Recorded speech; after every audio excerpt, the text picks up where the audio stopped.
Are you sick of pouring your heart out to men only to have them use that information against you? Isn't it confusing to hear people say communication is key, only for you to communicate with men and get treated worse by them for doing so? You see, the weirdest part about it is it's actually because you've been saying all the wrong things. On today's show, we'll be discussing 5 things you should never tell a man up front. That way you can avoid making the mistake of giving him the exact information that will lead to your demise. Welcome to the Players Club. If you're paying attention to me and everyone else in the live stream, please say here present so that I know you're here present and actively participating. Welcome all of you beautiful souls. How you guys doing today? Good to see you. Okay. I see we got Nikki here, Ashley here. I believe we have Scotty as well. Welcome all. You guys are here so early, so on time. Love seeing you guys here. I think I saw SH as well, and Sharice, maybe I saw Rodeo. I see as well. Shout out to all of you guys in the TikTok chat. Over in the YouTube chat, who we got? Let's shout out especially to Tracy Niles, who I think was first in the chat. Sometimes the messages be disappearing, but I think Tracy Niles was first to comment in the chat today. So welcome, Tracy Niles. We got Base Beauty as well. Who else we got? Irina is here. Cashly, who used to be Ashley, is now Cashly. We got Ivy, one of our amazing channel members as well. And who else we got? Melita is here. Ambi is here. Trinity. Okay, welcome. And Enlightened the OG, welcome all of you beautiful. Oh, and Angela, one of our channel members as well. Welcome all you beautiful souls in the YouTube chat. Good to see you. Now, let's get started right away. We got a lot to discuss today, and it's all very painful for you, but you'll learn something, you'll take something from this, and you'll grow from it. All right, so number one thing that you need to understand, not to be telling a man up front, is how to make a custom suit. Now, some of you might be confused when I say how to make a custom suit. You're like, what are you talking about? What does the clothing have to do with any of this? What does putting on clothes have to do with any of this? The custom suit I'm referring to is the custom-made Prince Charming suit, and we talked about this a little bit yesterday. The custom-made Prince Charming suit that he's going to put on for you to make you feel like he's your perfect man. Because remember, this accomplishes a lot of different things for him simultaneously. When you are convinced that he is your perfect man, he is your Prince Charming, he is exactly what you've always been looking for this entire time for your entire life, you're going to feel as if you can't let this guy go. Okay? You're also going to feel that he is the perfect person for you and you're never going to meet anyone like him. And see, the thing about it is what I mean by telling him how to make a custom suit for you is giving him the information of exactly what your specific Prince Charming is. Okay. So for example, when you go out on a date with a guy and a guy asks you, okay, so what are you looking for? And you say, okay, well, I hope you have 5 hours because I've got a list of everything I'm looking for. In fact, I went in Tomisin's show and he advised me to write down an entire list and type it out. And I'm like an office girly. I'm like a corporate girly. So I typed out a 10-page list of all the different qualities and characteristics and personality traits that I'm looking for, the exact height, the exact weight, the exact job description, all of the great stuff, exactly what I want him to say, how I want him to treat me. So this is like my relationship Bible, actually, right here. It's right here in 10 pages. You know, I can just give this to you. You can read it and see exactly what it is I'm looking for. And you're thinking in your mind, this is great communication. He's asking me what I'm looking for because I joined Tomisin's show. I know exactly what I'm looking for. I even have it typed out in a document. So here goes the document. This is great communication. Like everyone says, great communication is the key to life, right? So this is our great communication that we're having here. He's going to learn more about me. He's going to learn how I operate, how I think, everything, what I want in a man. And now that he knows what I want in a man, he'll know exactly how to treat me in this relationship. So everything's good, everything's dandy, everything's perfect. That's what you thought. That's what you thought was going to happen. But what actually ends up happening is he says,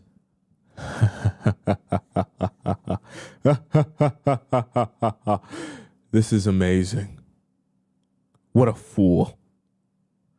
The girl has given me the keys to the kingdom. She's given me the keys to her heart. Fellas, you know what we're going to do with that? We're going to steal her heart and we're going to steal her Squirtle before she even has a chance to realize I'm not who she's looking for. And they'll never be able to foil my plan. I shall get all the Squirtle in the land.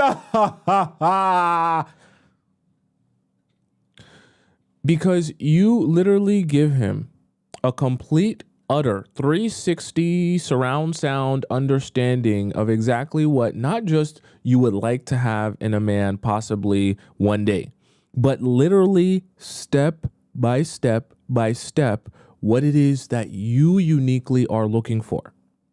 To the point where when he becomes that, when he handcrafts that custom-made suit, right, that looks exactly like what you've been looking for, and you see him, you're actually in belief that he is the man you've always been searching and dreaming of, always been fantasizing about, that this is the relationship that you've always imagined you could possibly have.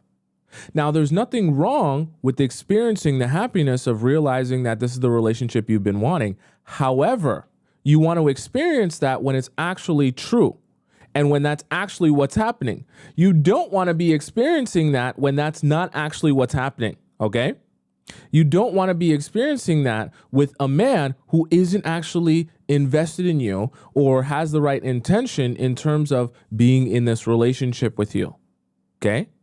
You want that to be authentic and that to be real, which is why it's happening in your relationship or your situationship. Okay, let me make sure that this is all fixed up with my chat bot here. Okay, let me just restart my chat bot. Okay, perfect. Right, and you want to make sure that you're getting the opportunity, right, to vet the man on who he actually is before you make a decision on feeling like, oh well, you're absolutely unequivocally who I've always been looking for my entire life. You're the best guy for me. You're the guy that I've always wanted to be in a relationship with. You're my Prince Charming. Not that I don't want you to ever experience that, but I want you to be skeptical of people who will try to make you feel like from the very beginning that they are that, because the reality of it is majority of the men that you date, just by the numbers, are not going to be that. That's fine, but it's your job to inspect them and analyze them, analyze their behaviors, their actions, their words, how they carry themselves, how they approach this relationship, their consistency or lack of consistency, and take in all of that information to be able to make a decision and come to the realization, are you the guy I've actually been looking for, or are you not the guy I've been looking for? Are you following me so far? Right? I think the YouTube chat should reappear here momentarily. I've been having such a finicky time with my chat bot widget here. Sorry about that, guys. I think, and let me restart that part, that thing, and it should come back on the screen, because that's what it did last time. Last time it came back on the screen. Okay, so very important, right? That you are of the understanding that giving him the information of exactly what you're looking for in this relationship is information that's very valuable to you, because that's what's going to be the key to your heart. You kind of have to help yourself here. You have to help yourself by giving yourself a chance to actually analyze him by who he is, not by how well he can put on a custom-made suit to make you and be in belief that he is exactly what you're looking for. You understand what I'm saying? And you don't give yourself a chance, ironically, right? You don't give yourself any chance when you tell him exactly what you're looking for. You give him the 10-page Bible, right? You give him the entire script in order of exactly what he should do, exactly what he should say, exactly how he should act, exactly how he should do everything, so that when he comes to you, you literally can't tell the difference between him and your actual Prince Charming. It's meant to be a one-to-one replica. I said this yesterday.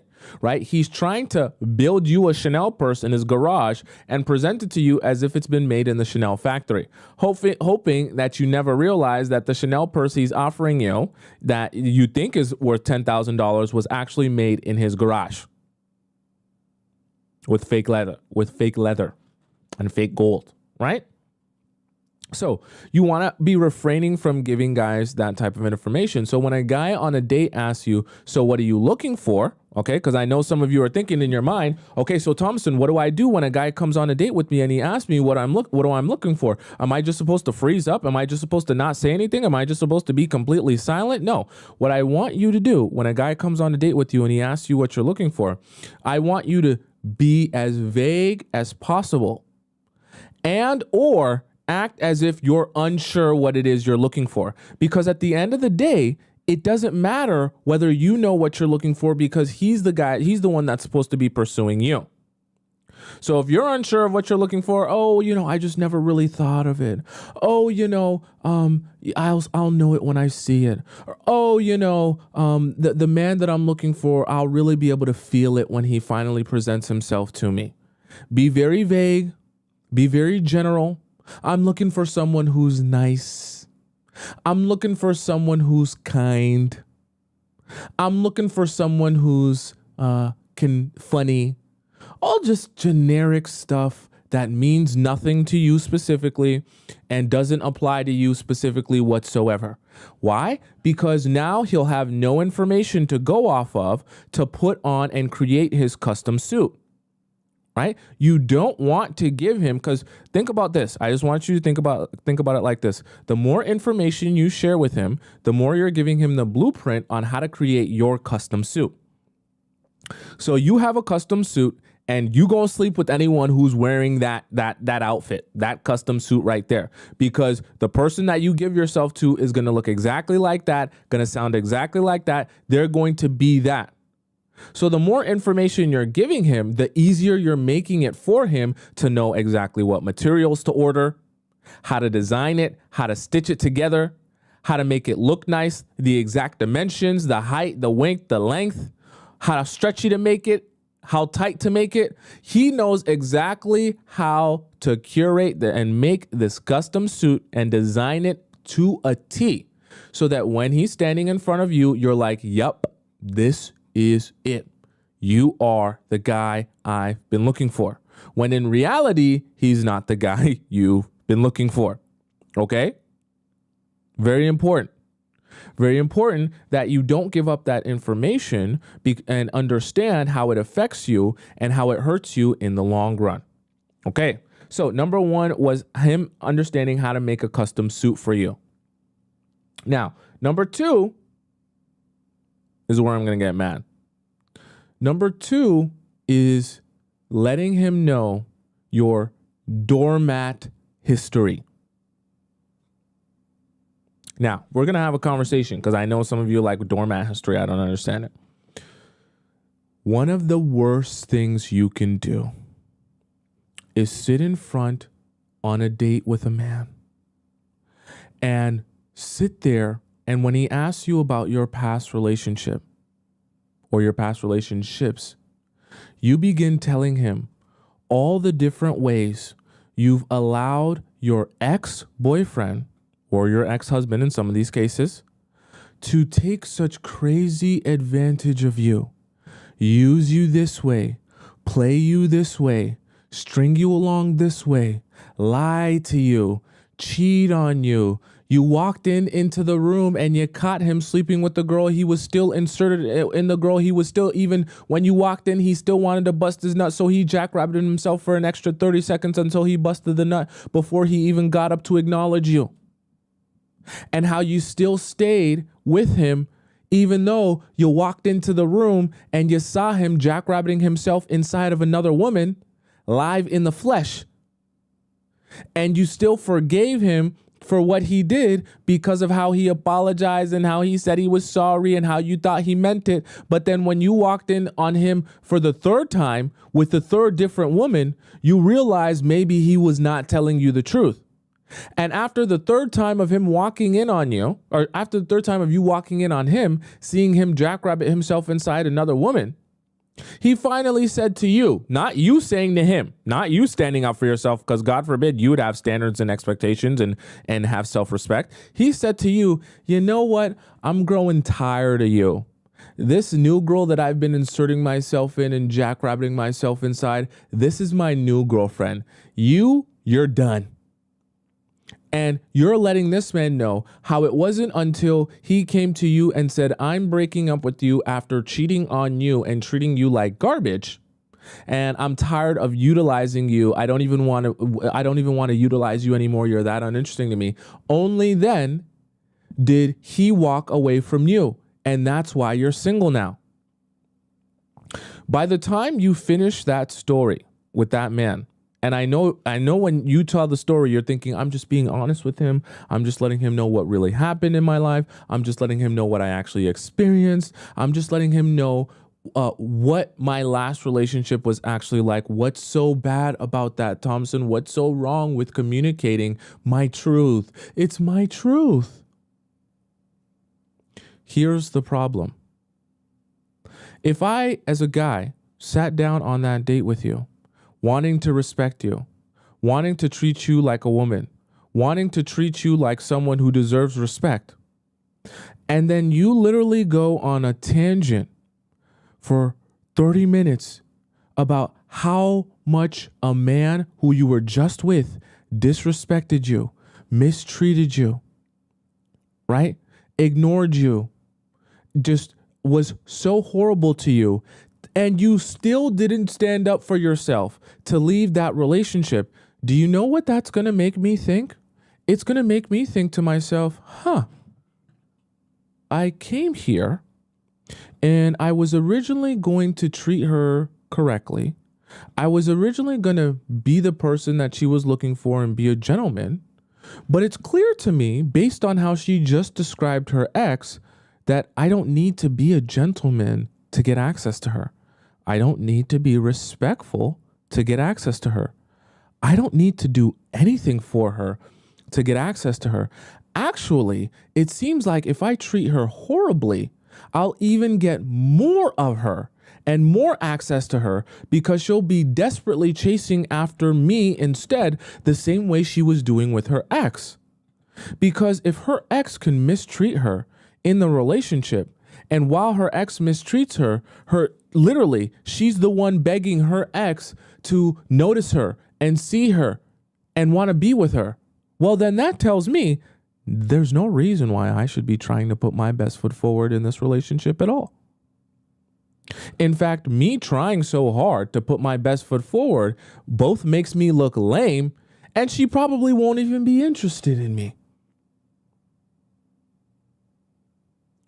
And so the guys start thinking to themselves, because you have to understand, the new guy that you're talking to always is of the belief that he is better than the last guy you were talking to, right? That's just an ego thing. Every guy is going to be believing your ex was a bum. Even if he was a millionaire, to him, your ex was a bum. To him, your ex couldn't do nothing for you. To him, your ex is beneath his feet, can't even shine his shoes. Now, because he's of the belief that your ex can't even hold a candle to him, when you tell him that the guy who he thinks is the scum beneath his shoe has treated you horribly, he starts thinking to himself, I'm better than that man. And he got to treat her horribly while still getting access to her. So if I'm better than that man, then that should mean I get the same opportunity to treat her horribly while still getting access to her. In fact, because I'm better than him, the guy she was once with, based on that math equation, I should actually get the opportunity to treat her worse than the guy she dated before. I should even be able to be more disrespectful. I should be able to cheat more than he did and get even more forgiveness because he is a worse man than me with less to offer, a horrible, worse D game than me. He can't put it down like I can. He can't chat like I can. He doesn't look as good as I do. He doesn't have the nice straight teeth, white smile like I do. He doesn't have a nice symmetrical face and nice high cheekbones like I do. He's not as tall or as muscular or as built as me. Right? Guys are always going to be of that belief. So you're thinking that you're communicating to him all the horrible things that your ex put you through, thinking that he's going to sit there and sympathize with you and say, oh my God, how could you get treated like that? Life is so sad for you. I'm so sorry with you. Can we hug each other and play a song on the world's smallest violin? Wee woo, wee woo wee. We're so sad for you, how he treated you. We'll never have you be treated no. Okay? He's not thinking like that, and this isn't going to be a moment that you guys share with each other where he's going to acknowledge how bad it was that you were treated and that you should never want to be treated like that again. No, like I said, his ego is going to come into play, and he's going to be thinking to himself, well, damn it, that means even if I wanted to come here and treat her respectfully and treat her nice, just my ego alone will not allow me to do that for her, because she has literally told me a story about how a guy who I believe is worse than me, right, and less capable than me, less handsome than me, has treated her horribly. Why would I treat the person who other people are treating like garbage, like a princess or like a queen? Doesn't make any sense, and it makes me look like Boo Boo the Fool. Men don't want to look like Boo Boo the Fool. They want to feel like the girl they're talking to is the ultimate girl that everyone is chasing after, but no one gets access to. That's what they want to feel like. They want the ego boost. But if you're telling him all the reasons why the girl he has in front of you on this date is actually the girl that nobody wants, is actually the girl that everyone treats like trash, is actually the girl that everyone walks all over, which is why I call it your doormat history, then he's going to realize this is I should not be treating you with respect. I should not be treating you like a princess. Nobody does. I should be treating you like the doormat that you've presented yourself to be in all your previous relationships. I'm not going to be the guy who saves you. I'm not going to be the first guy to treat you with respect. I'm not going to be the first guy who's loyal to you and doesn't cheat on you. I'm not going to be the first one taking you out on fancy hundreds of dollars of dates. Meanwhile, these other guys literally invited you to their place at 4 a.m. after being pissed drunk at the club, and you went over and slept with them, but I'm taking you out on $500 dates? No guy wants to feel like they're the chump. So when you begin telling him all of your doormat stories, it only makes him feel like, hey, I should step on you too and treat you like the doormat that everyone else has been treating you like. Horrible decision for you. Horrible information to be giving him, even if that is honestly true for you. Okay? Even if that's honestly what happened in your relationship, I want you to refrain from going into detail about how horribly someone treated you. I don't want you to lie, but the way I want you to frame the perspective is my last relationship. So for example, if a guy's asking you about your last relationship and it ended really horribly and you stayed a really long time before finally standing up for yourself, I want you to present the past relationship like this instead. Rather than telling him all the ways that he hurt you and cheated on you and you stayed multiple times and forgave him multiple times, I want you to say, after coming to the realization that this relationship was not what I was looking for whatever the reason is, okay, whether it was he cheated on you, whether it was he was disrespecting you, whatever it was. After I came to that realization, I realized that I cannot give someone who treats me like that any more of my time or energy. So now, after realizing that and realizing how much worth I have and how much value I have and how much I have to offer in a relationship with someone that actually treats me the right way, I no longer associate myself with that guy. And even more importantly, this is what I want you to throw in there, okay? And I really want you to emphasize this. That man who once treated me like garbage, disrespected me, cheated on me, did whatever he did in that relationship, he cannot even dream or fantasize about the idea of speaking to me again. He can't shine my shoes. He can't smell my farts. He can't even sniff my seat. He will never see me ever again. He'll never get access to me ever again. I don't care if he messages me 100 times. I don't care if he calls me 1,000 times. I don't care if he reaches out to my best friend, my sister, or my mother. I don't care where he tries to find me, what doors he tries to knock on, or any way he tries to get back into my life. He will never, ever have access to me again after treating me that way. That is how I want you to present your past relationships with these new guys. Because the story that once went from you telling him your doormat history goes from that to being a horror story where he realizes, oh my God, guys, do you see how she treats guys that don't come the right way? I was going to mess around here, but maybe I shouldn't. I kind of think she's cool. So maybe I shouldn't mess around here or treat her like a doormat or be disrespectful. You know, I was thinking about just asking her and inviting her over to my place and sleeping with her on the first night and disregarding of her. But maybe let me not approach it like that. Doesn't seem like she's one of those type of girls that's really going to be down for that. Let me adjust my approach. And the thing is, this is why it's so magical. The way that you can present yourself, right, can drastically change how the guys approach you. Because when you present yourself slightly differently and your understanding of how people and especially the men are receiving you based on the experiences and the stories that you're sharing, you can actually warn him, don't you dare try to treat me with disrespect, without actually saying to him, don't you dare try to treat me with disrespect.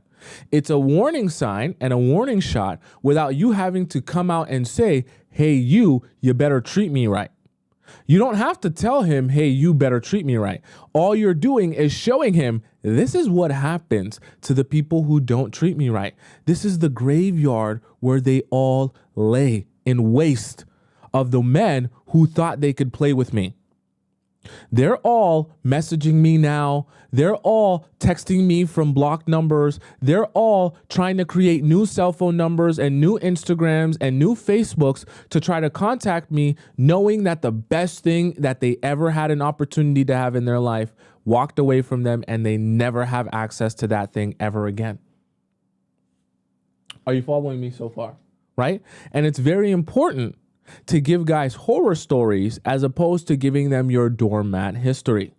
You've been of the understanding and the thought process that the best thing for you to do in your dates and your talking stages at the very beginning is to give him all of this information about all the different ways that a guy once mistreated you. Or for some of you in really crazy situations, is currently mistreating you.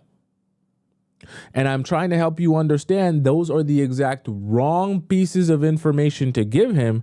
One, it tells him exactly how he should be mistreating you. But number two, it gives him a hit to his ego where he says, why would I treat you like a princess, like a queen, when other people walk all over you and treat you like garbage? Now, I also want to make you very aware this also applies to you telling him stories about how you allow friends or family to mistreat you. Your doormat history is not just exclusive to the men that you've dated. Your doormat history is also represented by the way you allow your best friends to treat you, by the way you allow your family members to treat you, by even the way you allow your parents or anyone in your life to treat you, your coworkers, anyone. Some of you get so caught up in, oh, this is a new guy that I'm dating, so I want to sit down and tell him how everyone in my life mistreats me. I want to sit down and tell him how everyone in my life literally turns their back to me and treats me horribly, and I sit there and take it. I want to tell him so that he can feel sorry for me how literally everyone in my life comes up to me and slaps me in the face, and I just sit there and sob and take it and forgive people over and over again who clearly don't deserve my forgiveness. You're thinking that you're bonding with that man by telling him that story and that you guys are going to become closer together because of how much you're trauma dumping all of your doormat history on him. When in reality, the same way, in a similar fashion to when you're telling him about how men utilize you and disregard of you, that when you're telling him about how other people in your life come up to you, slap you in the face, and you sit there and take it, you're only showing him the type of response you give to people who disrespect you, to people who mistreat you, and to people who don't show up for you in your life the way you expect them to show up for you. So the same concept applies. He thinks to himself, if that's how you allow people to treat you, why would I be the first one to treat you any better or differently? You're literally showing me in the stories that you're telling me about your experiences that I don't have to show up for you in any sort of fashion. I can do exactly what all those other people did, exactly how they did it, and even worse than they did it, because I'm better than all those people. So when it's my turn to mistreat you, I'm going to mistreat you all the same as all the other people in your life. I'm not thinking to myself, oh, this is my chance to be better than everyone else has been to her. No, that's not what they're thinking. And so I want you to understand that, right? I want you to understand that so that you can be understanding the type of information that sharing this about your past would be the wrong type of information to be giving him, and how you need to adjust that information so that when you deliver it to him, he receives it as, oh, you have standards and expectations, not receiving it as, oh, everyone gets to walk all over you. You're a doormat. Where's my water? My water is not here. Oh, well, I'll go waterless today. Okay. Are you guys following me so far? Does that make sense? Okay. Golden Glitter says it hurts. I know that it hurts, but you also have to understand the men that you're on dates with are strangers. I'm going to say that one more time. The men that you're on dates with are strangers. You don't know them from a can of paint. For most of you, you don't even know who their friends are. And in a lot of cases, you don't even have any mutual friends. Okay. Right. And so because of that, they can present themselves any which way they want to you. You also have no idea what their actual intentions are. Of course, everyone in the beginning seems like the perfect person. Of course, everyone in the beginning is amazing, kind, and friendly, and you feel like you could be in a relationship with them forever. That's always how it feels in the beginning. I'm not saying this to turn you into a pessimist, but I want you to understand you're always going to feel good about the person in the beginning. So don't get the idea that because things feel good in the beginning, I should begin trauma dumping to you and trusting you with all this deep, dark information about me because we're buddies, because we're besties, because we're doing a thing. No, you're learning about him in order to try to do a thing. But you guys aren't a thing until you really know and understand him in all his different circumstances and situations, and you start growing with him and really learning him. Okay. First, second date is not when you start trauma dumping, right? And the guys that you're dating should not even be the person that you feel the need to trauma dump to. Go and trauma dump to your girlfriends. That's what they're for. Go and trauma dump to your mom. That's what she's for. Go and trauma dump to your sister. That's what she's for. Use the people in your life that you're not romantic with, or your dad for some of you. Use the people in your life who love you unconditionally that you're not romantic with to trauma dump on. Okay? That's what they exist in your life for. Not the new man that you just started dating. I know getting things off your chest feels good. I'm not saying you should never want to get things off your chest and never trauma dump and never be open and honest about your experiences and how you feel. I'm telling you it's okay to do that. What I want you to do is to recognize the right type of place to do that and the right type of person to do that with. There is a time and place for everything. That time and place is not with the guy that you just started dating, because the reality of it is he is a stranger and you have no idea what his intentions are with you truly. You really don't. You're going to learn about that and you're going to analyze that in the process of getting to know him, but you truly don't have any sense of what he's actually here for, what his actual motives are, and what he's actually capable of. Like I say, I'm not saying this to make you morbid and make you sad and make you feel like everyone's out to get you, but I do want you to be skeptical of the people that you meet and also be skeptical of the men you start dating and understand that you're always going to feel like the new guy you started dating is the next best guy. That doesn't mean that he's actually the next best guy. He's just a guy.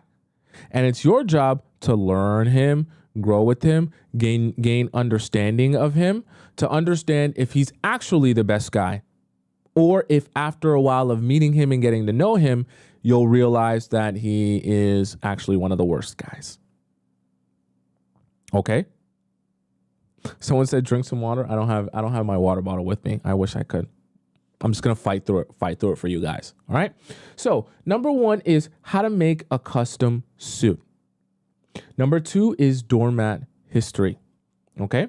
Now, number 3 is a very interesting one, okay? And we have not really discussed this in the Players Club. I want to discuss it today because I do think it's very important to what we are talking about and the topic at hand today. So, number 3, thing that I want you to never share with the man up front. I do not want you to share with him VIP treatment. Now, I know some of you are like, what are you talking about VIP treatment? I don't get it. What does that really mean? What I mean by VIP treatment is, I know, see, me and you are friends. My throat.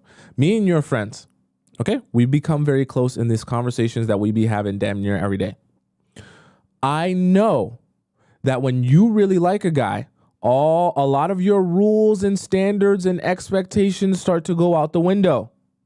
You see, you have a time span and a timeline that you do things in a specific order when you're dating guys, but when you really like a guy or you come across a guy that's really beautiful, really handsome, really has a lot of the qualities that you are looking for, all of a sudden you're like, I did have a rule of, going out on a date with a guy, but within 1 week of him chatting to me, but now I really kind of like you. I'm feeling you. I think it's going to be 2 weeks instead. Maybe if 3. I guess if you're not that intentional about me, it's not that serious. If you don't ask me out on a date, maybe I guess I could ask you out on a date. There's nothing wrong with that. I mean, we're just trying to get to know each other, right? And it's funny because someone literally said that in the Discord yesterday, that she was like, oh, I usually don't wait more than a week for a guy to ask me out on a date. But with this guy, I let myself wait 2 weeks. Okay. I know that when a guy comes along that you really like or you're really interested in, you start to make exceptions for him. Now, I won't say that you're a bad person for doing this because I understand that it's natural. I don't want you to do it, but I do understand that it's natural to you, okay? And it's easier said to not do than done.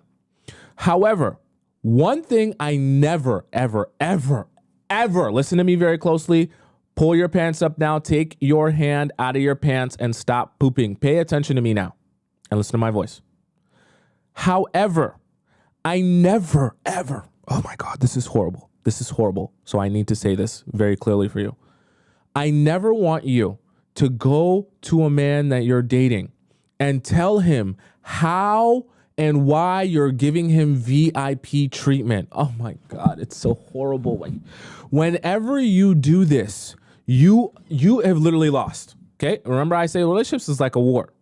Okay? It's like a war. It's a battle for power. Never go to a man and begin spilling out to him how he's getting VIP treatment from you. He's getting special treatment from you. You had this standard, you had this rule, but with him, oh, you're different. Oh, no, you're special. Oh, no, I regularly would never go over to a guy's house for a first date, but I do think that we're getting along so well. And I do think that we have such strong chemistry that what? I just let that rule slide. Shh, just for you though.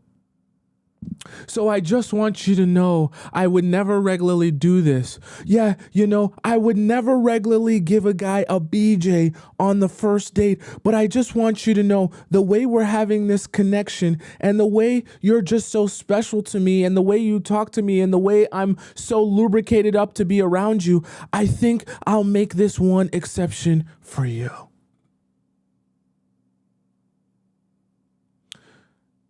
It is one of the worst things you can do is to make it clear to a man that he is getting exceptional treatment by you and preferential treatment from you.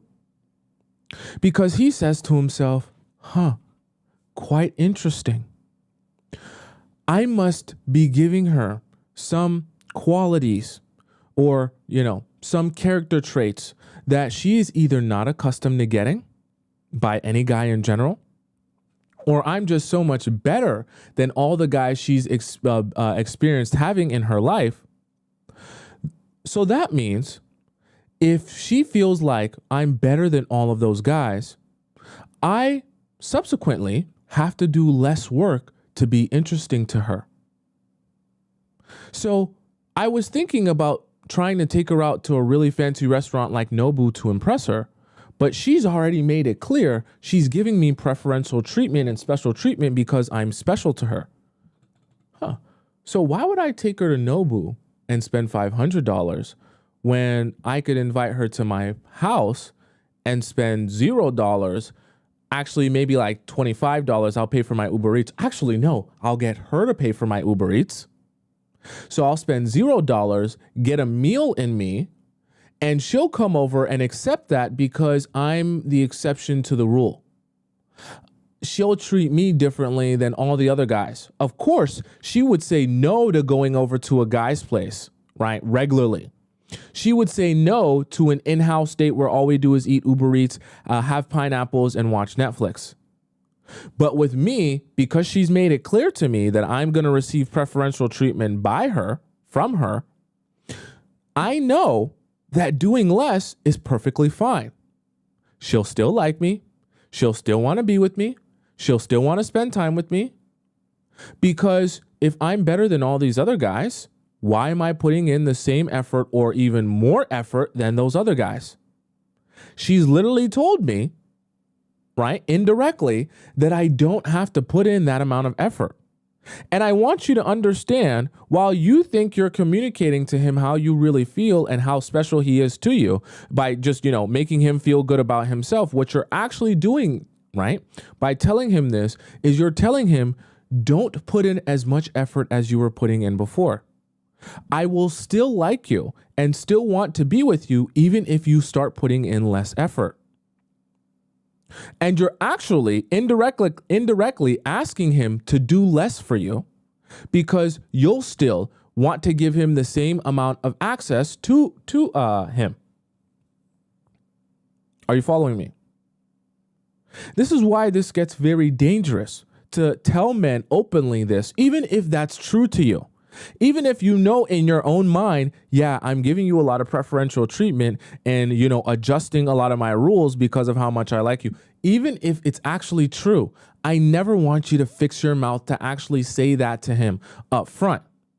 You will literally crush all possibilities of him coming to you with the mindset and the mind frame of I'm going to try to put my best foot forward in this relationship. You're going to crush that. And it won't be possible for you to get a version of him that is trying to put his absolute best foot forward. You're only going to end up creating a man who is complacent and feels like he's the best thing since sliced bread. It's going to feed his ego and make him think to himself, why am I trying more? I don't need to. I'm already the best thing since sliced bread. She already is head over heels in love with me. I already have the best D game she's ever experienced. I already got her dematized. She would literally kiss the bottom of my feet. She would suck on my toes. She would sniff my butthole. She would do absolutely anything for me. Why am I thinking about how I can do more for her? It does not make sense. And Once you tell him all the ways you're giving him preferential treatment, and you tell him why you're giving him the preferential treatment, and you tell him how he gets that preferential treatment, you're literally confirming to him that he needs to do nothing else. In fact, it would be ideal if he did nothing else. Because where you're at with him and how you feel about him is already everything you need to feel about him. You like him already. You're in love with him already. You're obsessed with him already. So what's the point of doing more? If you do less, I'll still be obsessed. I'll still like you, and I'll still want you. You do not want to give guys VIP treatment, and you definitely don't want to be coming up to them and letting them know all the different ways that you're giving them VIP treatment. I know some of you in a weird way think that's flirting, or think that's like, oh, haha, I don't really regularly do this, but our connection is so strong, right? You think that that's some sort of dirty talk to tell him how your connection is so strong and so deep, how you've never felt this with anyone else, that this is different, right? Because you want it to feel like a Disney princess story. So when you talk like that, you think like, oh, this is dirty talk about how deep and romantic our connection is. In reality, it's not. Okay. And it's not helping you. It's actually hurting you. So stop saying things like that, thinking that you're making this a more intimate, loving, close relationship, that, oh my God, we're so obsessed with each other. No, you're just showing how obsessed you are with him and how you'll do anything for him without him having to work for it. Stop doing that. Okay. So number one was how to make a custom suit. Number two was your doormat history, which you should never be telling him. Number three was VIP treatment. Now, number four, this one's funny, but a lot of you need to hear this, and truthfully and honestly. Okay. And I'm going to actually tell you the real, even if it's painful for you. Number four, you do not need to be telling him about your paint drying lifestyle. What I mean by telling him about your paint drying lifestyle, I know this is going to hurt, but it's the truth.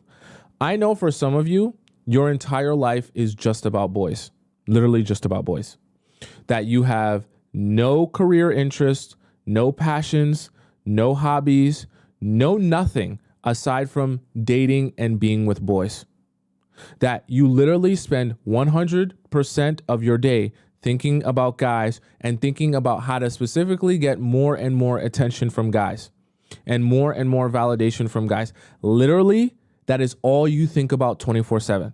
You can't be bothered to care about anything more than you care about the validation and attention from guys, which is why some of you date 30 men at once and think that it's cool to have a roster of 45 men.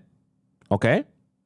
I want you to understand, I know the show is called The Players Club, but I will never be encouraging you to date 45 men at once, thinking that you're doing something because, oh, look how big and bad I am. I date 45 different men at once. I'm not attached to a single one of them. It's impossible for me to get attached because I'm so big and bad and I date all these men that I don't really care about any of these men.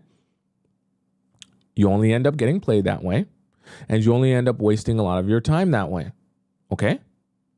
And the reason I bring that up is because when your entire life is only about boys and getting more attention and validation about boys, you're going to have a very uninteresting life overall.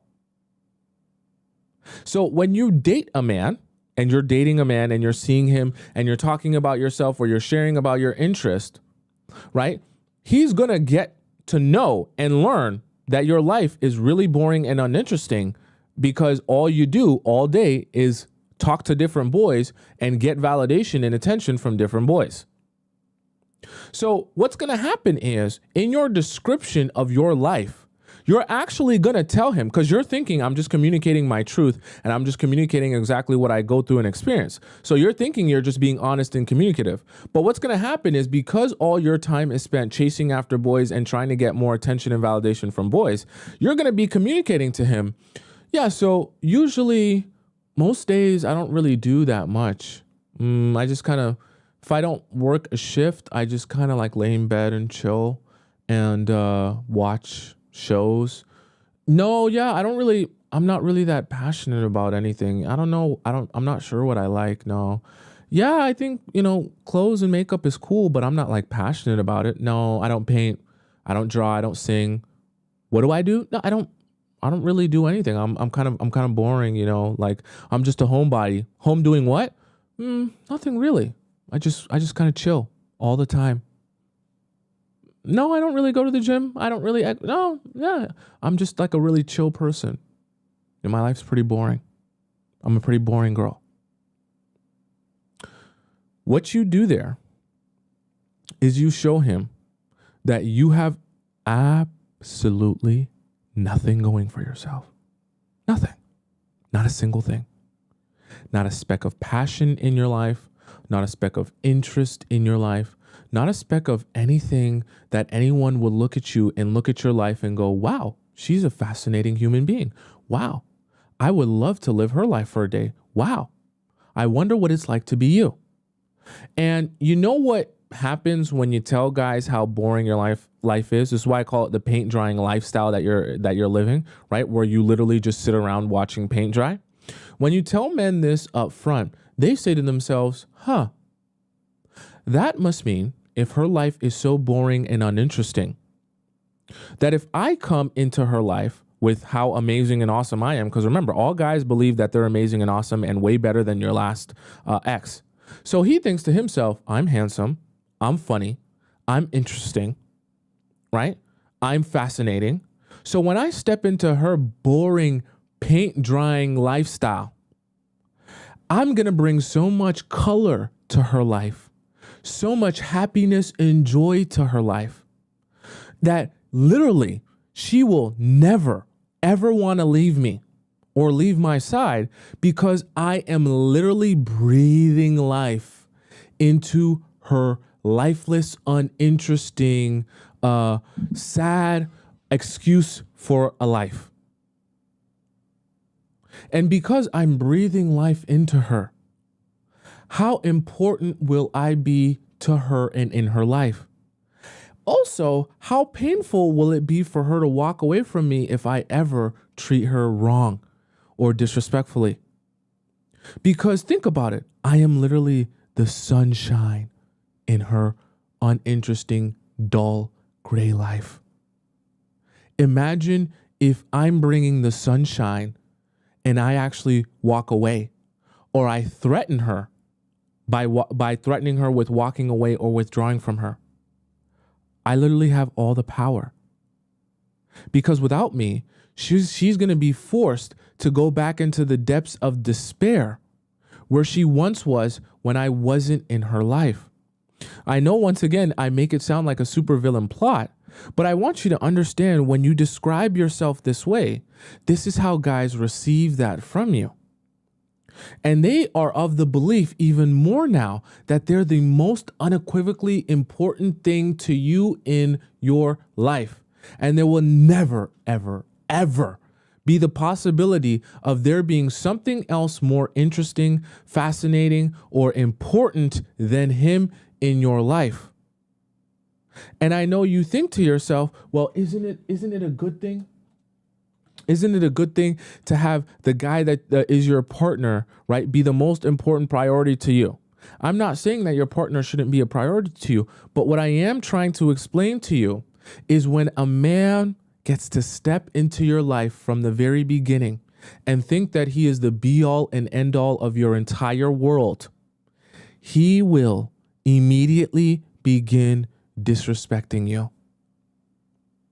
Because he is not of the belief that even if he disrespects you, you will have any sort of backbone or self-respect to be able to walk away from him. Why would you? He's the best thing that's ever happened to you. It's very similar to the VIP treatment. It's just instead of telling him that you're making exceptions for him because of how amazing he is, you're telling him how boring and uninteresting your life is already as it currently exists. So then he subsequently thinks, okay, if your life was boring and uninteresting without me, imagine how amazing your life will be with me. And imagine how painful it will be for you to go back to that boring, dull, uninteresting life if I were to ever walk away from you. Are you following me? Right?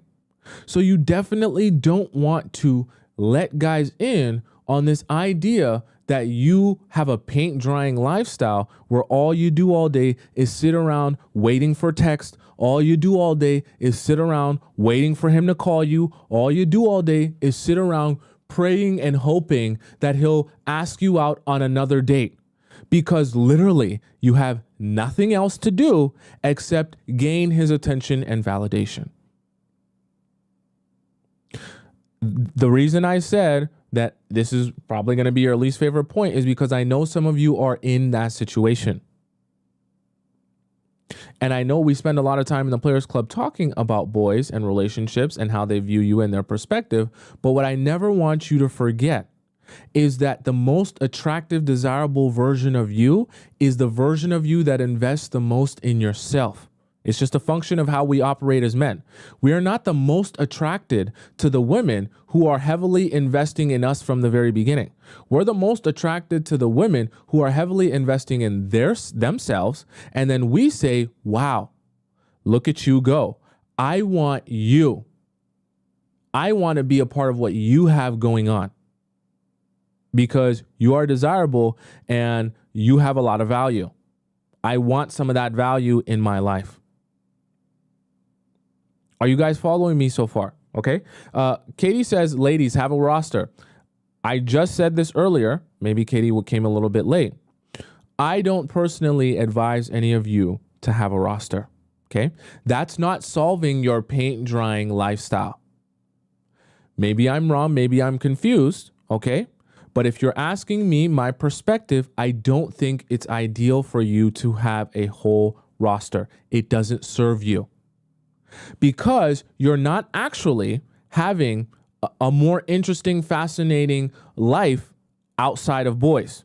In fact, you're actually, by having a roster, you're centralizing men even more in your life because you're spreading yourself so emotionally thin amongst multiple men. You only have 100% of your energy. You only have 100% of your spirit, mind, and brain capacity. If you come here into the Players Club, I'm going to assure you, we're going to talk about emotions. I'm going to tell you the truth. I don't think that you should ever accept this ideology that you can spread yourself emotionally thin amongst multiple men and not take a hit in those individual relationships. You have to realize you only have so much brain capacity.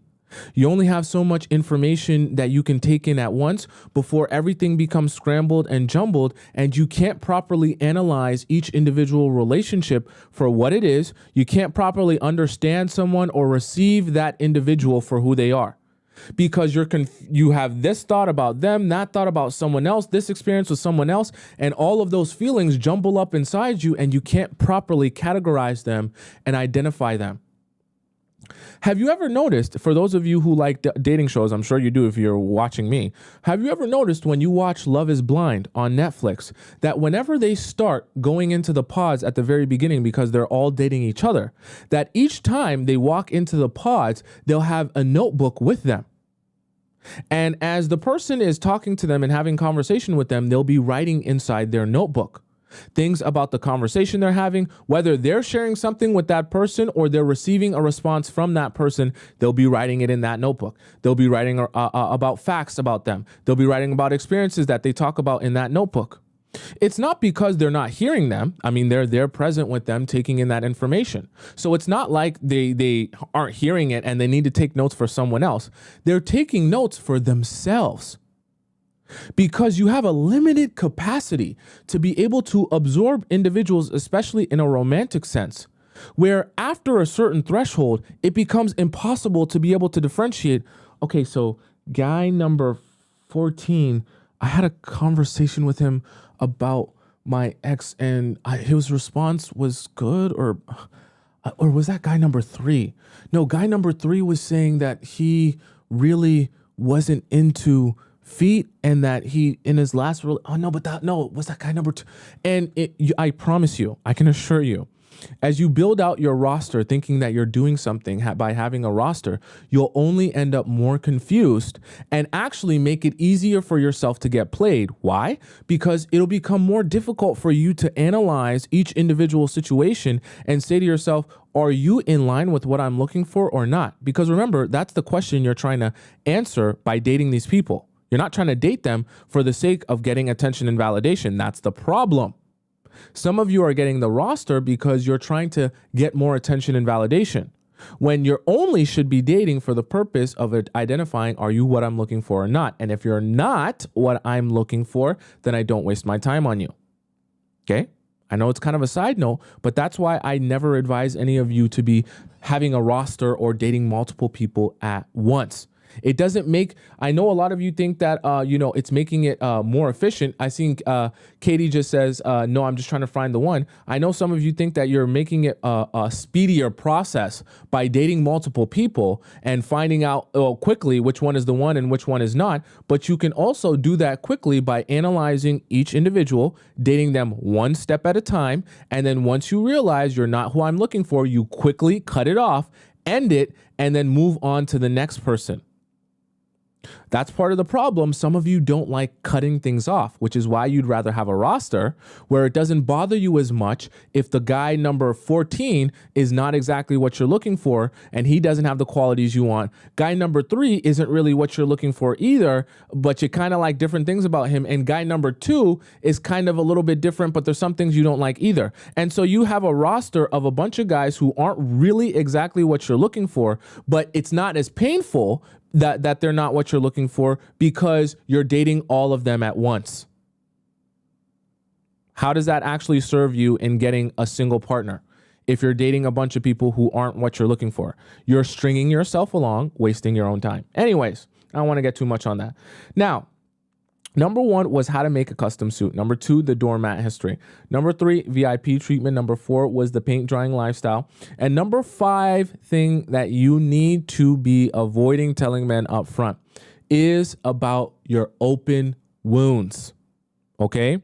What I mean by your open wounds, you don't need to sit there and tell him. Now, trauma dumping about your relationships and trauma dumping about your life are two different things. You don't need to tell him about all your deepest, darkest insecurities. How you're insecure about your nose, or how you're insecure about your weight, or your love handles, or you don't think you have the biggest dump truck, or you think that your feet look weird because your index toe is bigger than your big toe, and it looks weird, so you don't want no one seeing your feet. Like all of these open wounds that you have, where if someone were to make fun of you for it, or if someone were to point it out, you're already insecure about it. So that would really make you even more insecure if someone were to point it out. All the flaws that you have that really bother you, you know the ones, okay? We all have those ones. You know the ones. Those are the type of things you need to avoid telling men up front. Because like I said earlier, you have no idea who this guy is that you're dating. You're with a stranger. You have no idea what his intentions are. You have no idea what his motives are. You have no idea if he's truly invested in you or not. And so because of that, you need to be very careful what information you give to him openly and freely. Because he could be taking that information of your open wounds and your insecurities and saying, now I know how to trigger you. Now I know how to get you in a heightened emotional state where you might start making mistakes, or you might start acting differently than you regularly would. Or I can get you to do things in the height of emotion, not logic and not reason, if I trigger you with one of these insecurities in my pocket. Remember, relationships are like war. It's like a battle of control. And you've given him another key in order to be able to emotionally control you by explaining to him all of these different open wounds that you still have. And it's not necessarily bad for you to discuss that with someone who's your partner, like your boyfriend or your husband, right? There's nothing wrong with discussing that and being open with that. The problem is when you're discussing that with men who are strangers to you, that you have no idea what their actual intentions are or their motives are. You've now given someone who could possibly have the motive and intention of taking advantage of you. You've given him valuable information to be able to emotionally control and manipulate you. Are you following me? And it's exactly what you want to avoid, is giving him that type of sensitive information that is very unique and specific to you, that if he ever were to pull that out and trigger you by bringing that insecurity to light or making fun of you because of that, or God forbid, comparing you to another woman who has what you exactly are the most insecure about, that's going to trigger you, not a little bit, a lot of bit. Especially if he makes you feel like the thing that you're most insecure about or you have the biggest open wound of is something that he actively is getting from another girl. You're going to feel so insecure. You're going to feel so small. You're going to feel so insignificant. You'll start acting out in ways that you don't even recognize yourself anymore when he triggers that type of open wound. And with that amount of power, like I said before, he can take that power to emotionally control you and get you to do anything that he wants you to do. You're like a puppet now, and he is the puppet master with the strings on his fingers.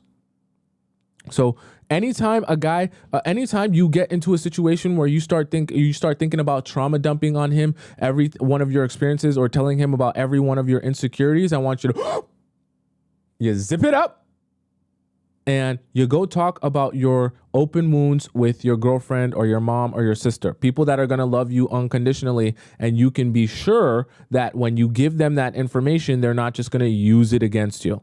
You are on a date with a stranger until you grow and learn that person and understand them better over the course of time, lots of time, and circumstances and situations. That is the only time you will begin sharing with them. Until you can verify that they're here for the right reasons, you do not share yourself openly with strangers. Okay? Never, ever, ever share these types of things with strangers. So number one was how to make a custom suit. Number two was the doormat history. Number three was VIP treatment. Number four, paint drying lifestyle. And number five, open wounds. Now, do you guys have any questions about the 5 things that we just discussed here today? Okay. Trini says your insecurities are ammunition for their guns when they get mad. 100%. And you need to ensure that the type of person you're dating or seeing or spending this time with is the type of person that is capable of having that sensitive information, but doing right by you and the relationship despite having that information. Okay? Right? Lauren says, can you recap number 1? All of the points that I discussed on today's show are readily available on my YouTube, where you can find them, and you can go to my YouTube, just type in my name there or screenshot this and put my name in. It's right on the top right side of the screen. And when you go on my YouTube, I'm live at the exact same time that I'm live here. You can rewind it and go to the live section and watch it in its entirety. So you don't have to feel like you're missing out on anything. Okay? Right? Island says women give men too much power. I agree, right? And the reason I say it's too much power is because sometimes you don't realize, because you think, oh, it feels so good to yap. It feels so good to talk about myself. It feels so good to talk about my emotions and my feelings with a guy that I'm interested in. I understand that it does, but I also want you to be patient, and I want you to be ready to give that information to the person who proves you can trust them with that information. And you give a lot of times in the process of you yapping, you give men a lot of the keys to understand how to emotionally control you without even realizing it. And then when he emotionally controls you, you're like, damn, how did he do that? How did he get me to act that way? How did he get me to act so crazy or out of character that I would regularly act or what I would regularly do? Okay, right? Does that make sense? Malibu says, why do men have rosters, and do they remember everything about everyone? Absolutely not. 100% no. I will be the first man to tell you, maybe other men haven't admitted this to you, men that date multiple women and have rosters absolutely do not remember everything about those girls either. Have any of you ever heard of the saying when people will be like, oh, that was your other boyfriend or that was your other girlfriend? That's like not a joke that just came out of thin air. It really actually stems from the truth of what happens when you have a roster of people and you're dating multiple people at once. Your experiences jumble up in your mind. And so a lot of times you can't even differentiate one experience with one person from an experience with another person because it all starts to feel the same, right? It's the same reason why some guys you might be dating that are dating multiple people, he'll start telling you a story about something. Oh yeah, remember when we went to the aquarium and then we saw that dolphin too? It was just like this moment right here. And he's laughing. And you're like, what are you talking about? And he's like, no, when we went to the aquarium, don't you remember? And we did that thing. It was just like this moment right here. And you're like, we literally never went to the aquarium. That was your other girlfriend, right? It's not coming out of nowhere. It's coming out of the fact that it's very difficult to absorb people properly, right? Just overall, it's very difficult. It's even that much more difficult when you're trying to do it simultaneously with multiple people at once. I will never see, I don't know how other people talk to you guys, what other people advise of you guys. I know Shira, she might advise you guys to date 4 or 3 or 4 people at once. And other dating gurus might advise you to date 4 or 5 people at once, keep a roster of 1 million people. Listen, I'm just a regular human being. I don't even call myself a dating guru, but I think emotionally, and we focus on emotions here at the Players Club, I just don't think that it's emotionally possible for you to be dating a roster of people like that. Just is so overwhelming emotionally. You'll never be able to get real information or learn about those people that way. And that's guy or girl. So I don't let guys fool you either into thinking that, oh yeah, the guys can do it, so why can't the girl? The guys aren't capable of doing it either. The guys are even worse at it because they're even a lot of times more emotionally stunted. So they're not even properly receiving the women either. Okay, they just end up barely being invested in most of those women, which is why you feel like a lot of the guys that you date that are dating multiple women are like psychopaths, because you're thinking to yourself, how are you so uninvested in me while simultaneously spending so much time in me? It's because he literally is not properly receiving you, because he's receiving so many other energies simultaneously. I know it sounds very heebie-jeebie and spiritual and so dumb, and some of you are probably thinking, Tomisin, you have no idea what you're talking about. I'm going to date 1 million men at once. I'm going to have my roster of 30 men. I'm going to date every single day. I'm going to book them back to back. And I'm going to enjoy my life. And I'm going to get all this princess treatment from multiple men at once. Cool. You know what? Maybe I'm just an idiot and I have no idea what I'm talking about. And everything I say is useless information. Do what you want to do. Okay. So, with that being said, it is time. It's a very special time, and I want to know if in the chat you can let me know what time it is, because I want to share this time with you. I want to make it very special, very intimate. I want us to get to know each other on an even deeper level. But we can't get to know each other on a deeper level if you don't know what time it is. Can you tell me in the chat, what time is it? What time is it? Tell me in the chat, what time is it? Tell me what time is it? Want to know in the chat, what time is it? What time is it? Tell me in the chat, what time is it? What time is it? I want to know, what time is it in the chat now? What time is it? Tell me in the chat now. Tell me, what time is it in the chat now? What time is it? Some of you looking at the clock or at your watch or at your phone. Some of you sitting at home. I want to know, what time is it? What time is it? What time is it? What time is it?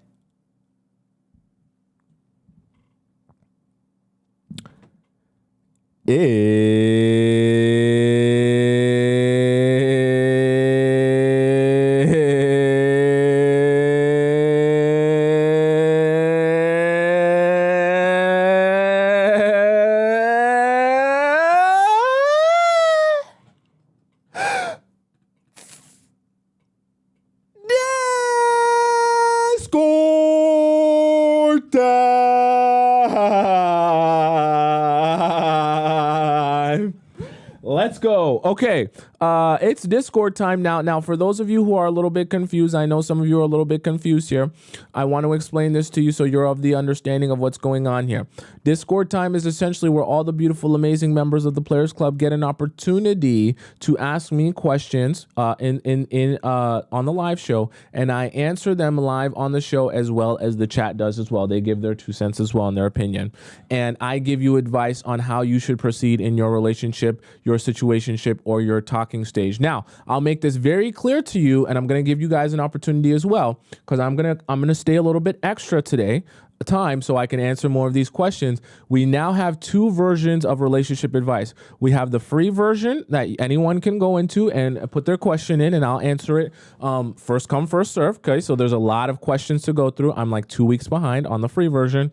Now, because I'm so behind on the free version, and I have like probably over like 100 questions to answer in the free version, there's another option of relationship advice that's called premium relationship advice, where you can donate to the show and you get to skip the line of people and I answer your questions first in line. Okay, so you have options here on how you want to go about this. If you're really impatient, you can skip the line by donating to the show. Now, I know some of you guys are like, how do I donate to the show? I want to know how to donate to the show because I want to skip the line. All you have to do is go to the link in my bio.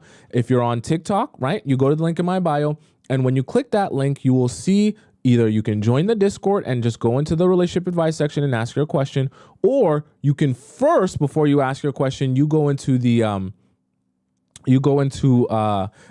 donation chat where it says premium relationship advice. You donate to the show, and then you tell me what your username is and what the title of your question is. Okay, right? And then once you do that, you can ask your question in relationship advice, right? Okay, so obviously you have to know the title of your question that you're going to ask, and you have to have a username. So if you haven't done that yet, create that.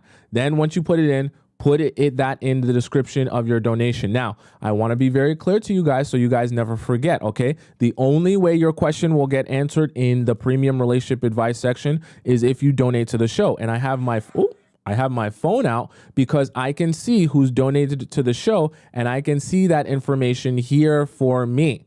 So if you haven't donated to the show and you put your question in relationship advice thinking that you're going to be sneaky, I'm going to find out, and if you do it more than once, you're going to be banned. Okay, so don't do it. Don't put your question in premium relationship advice unless you've actually donated to the show. Okay. Now, before we get started, I want to give you guys a chance to go and do that and send in your questions here. I'm going to go grab my water bottle and I'll be right back. Okay. I'll be right back. I'm just going to go grab my water bottle real quick. I'll open up the first question for you guys so you guys can read ahead. I haven't read this ahead of time, but I'm going to be right back. Give me 1 second.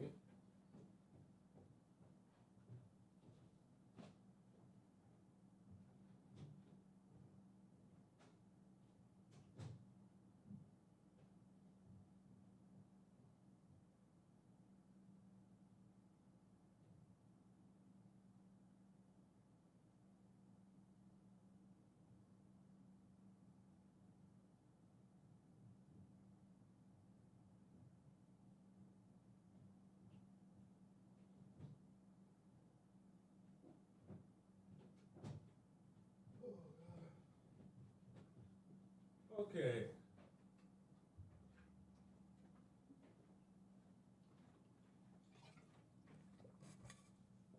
All right. Let's do this. Okay. So, kind of out of breath there. I was running for you guys. All right. So first we have Shishi here. This is premium relationship advice, by the way. Shishi here first asks, gym crush. I wish I had just stayed a gym crush. Oh, wow. This sounds like a horror story. Shishi says, hi, Tomisin. Thank you. Sorry. I really like your channel. I'm 27, go to the gym 5 times a week, and have a good physique. You got that dumpy? For a while, I had a crush on a guy at the gym who's 26. And finally, after talking a few times, about 3 months ago, he invited me out on a date. Okay, cool. Our first date was great, and we had some deep conversations about the gym. We went out 3 times in total and got very close once. What do you mean by that? What do you mean by that? He wanted to have pineapples, but I said no, so we just kissed. All that testosterone from the gym, yeah? However, this guy wasn't consistent in our communication. Every time we met at the gym, he would tell me a new story about traveling together. He's trying to raise you up. That's kind of annoying. I'd be wanting to go to the gym and work out, not trying to get rizzed up. Since I had told him I love traveling, or say that we look like the perfect gym couple, I always said cool, then plan it and let me know. But I never followed up to ask what happened. Eventually, I realized that all he wanted was to get close to me for pineapples, and I stopped caring. You still go to the gym? That's so awkward. Later, I met a girl, 21, at the gym, and we became gym buddies. I found out that she also had a crush on this guy. Damn, is this the hottest guy in the damn gym? This is insane. I told her that I dated him and how he was. Once I was working out with my friend, this guy started flirting with her right in front of me. I didn't like it at all. So I completely ignored him since that day and didn't even look at him to say hello. I mean, I get it. It's your choice. You know what? I get it. 2 weeks later, he approached me and said it wasn't right for me to not say hello. You can do whatever you want. That it was about respect. Respect what? He's not your boyfriend. You can do whatever you want. And that I should say hello to him or else he would completely ignore me too. Who cares? Who cares? I didn't argue with him. Since then, I've only said hello to him very casually. Why? Is he your daddy? What? Why? Who cares? Even though he behaves more normally now, he still comes up to me and starts talking, saying things like, we're like the male and female versions of each other. This is weird as hell. I would actually hate this so much at the gym. Like, okay, even in a hypothetical scenario, which I started dating someone that went to my gym, I would really despise them just periodically always coming up to me to have like a little side chat. I would hate that so much. I'm at the gym to work out, not to chit chat. Stop coming up to me and chit chatting. That would be so sorry. I'm just pees me off. I respond normally and coolly. I'm just trying to act normal. However, sometimes it's really hard for me. What bothers me now is that I feel my gym friend who I work out with most of the time, likes this guy. What's wrong with that? I mean, her loss. When he's at the gym, her behavior becomes normal. Oh, she's a pick-me-sha. That's the problem. She keeps looking at him and wants to talk to him. I have not seen any other red flags from her. She is actually most of the time nice to me, which sometimes makes me uncomfortable. That she's nice to you? What? My question is, how can I behave in a way that maintains respect and shows my boundaries with both my friend and this guy? Update. Today I was at the gym with my friend and I saw him. He didn't come towards us at all and waited for my friend to leave. Maybe he doesn't really like your friend. He said hello to me from a distance, and when my friend returned, he didn't say hello to her or make eye contact with her. Or also maybe he slept with her and now he doesn't want to talk to her anymore. I know, I'm just putting, we don't know that. I don't want to put ideas in your head. That's probably not it. I focused on my workout the entire time and laughed with my friend, thoroughly enjoying the training. Okay, and you sent your thing there. Thank you. I really appreciate that. Okay, so Shishi, I honestly think that there's not that much for you to do in this situation here because you're not dating him. Honestly, you don't even owe him this saying hi to him at the gym stuff. You don't owe him that. That's not your boyfriend. Okay, so there's no don't feel obligated to talk to him at the gym because of what's the reason? It just doesn't make sense. Now, secondly, in terms of your friend, it's striking me like she's a little bit of a pick-me-sha, especially when you start saying when he comes around, she starts acting strange and unnormal. That's pretty funny that you say that. You say it like that, unnormal. Because it makes me feel like she's really desperately trying to be seen.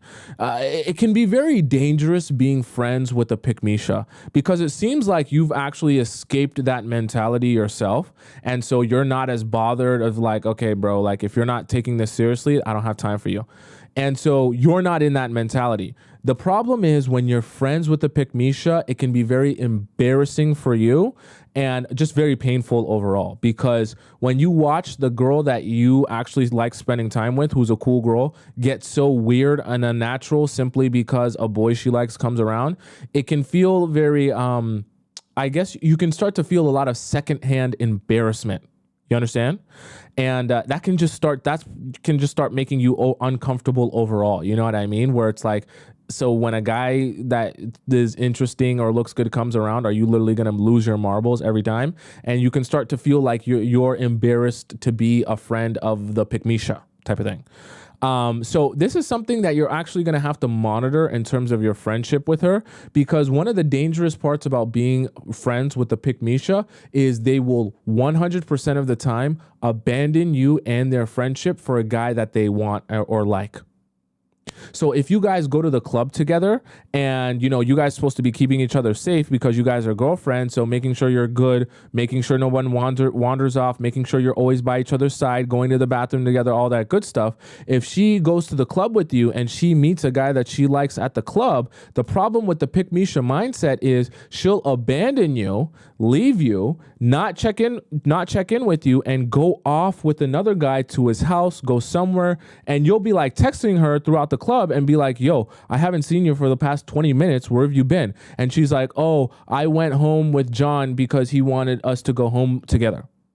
And you're like, you left me in this club by myself? You are literally my ride. What happened? But you can just take an Uber home like it's perfectly fine. You don't even live that far. Right? And this is the type of things that happen when you're friends with a pick-me-sha. So this is something she definitely that you should be monitoring. And if this gets too intense, you need to keep this friendship strictly gym oriented, okay? Because you don't want to put yourself in a position where you're relying on her for anything, because pick-me-shas will switch up on you so fast if a guy comes around that they like, and especially it makes it even worse for you if you're relying on her for something, and when she chooses that guy over being there for you, it's going to be very painful and you're going to be in a world of hurt. So I don't want that for you. So monitor that. And I would advise you currently as it is to not be relying on her for anything. Because the reality of it is she going to pick the guy that she likes over you because she's a pick-me-sha. All right. So that's my advice to you. Next here, we have a few in premium. We have Noble Coca. Interesting. Did I get ghosted? Noble Coca says, hi, Tom. I'm 33, dating a 33-year-old man. I've been dating this guy. We've known each other since high school. Okay. So on and off since high school, I'm assuming, right? For 2 months going on 3. Okay. Out of nowhere, he stopped talking to me.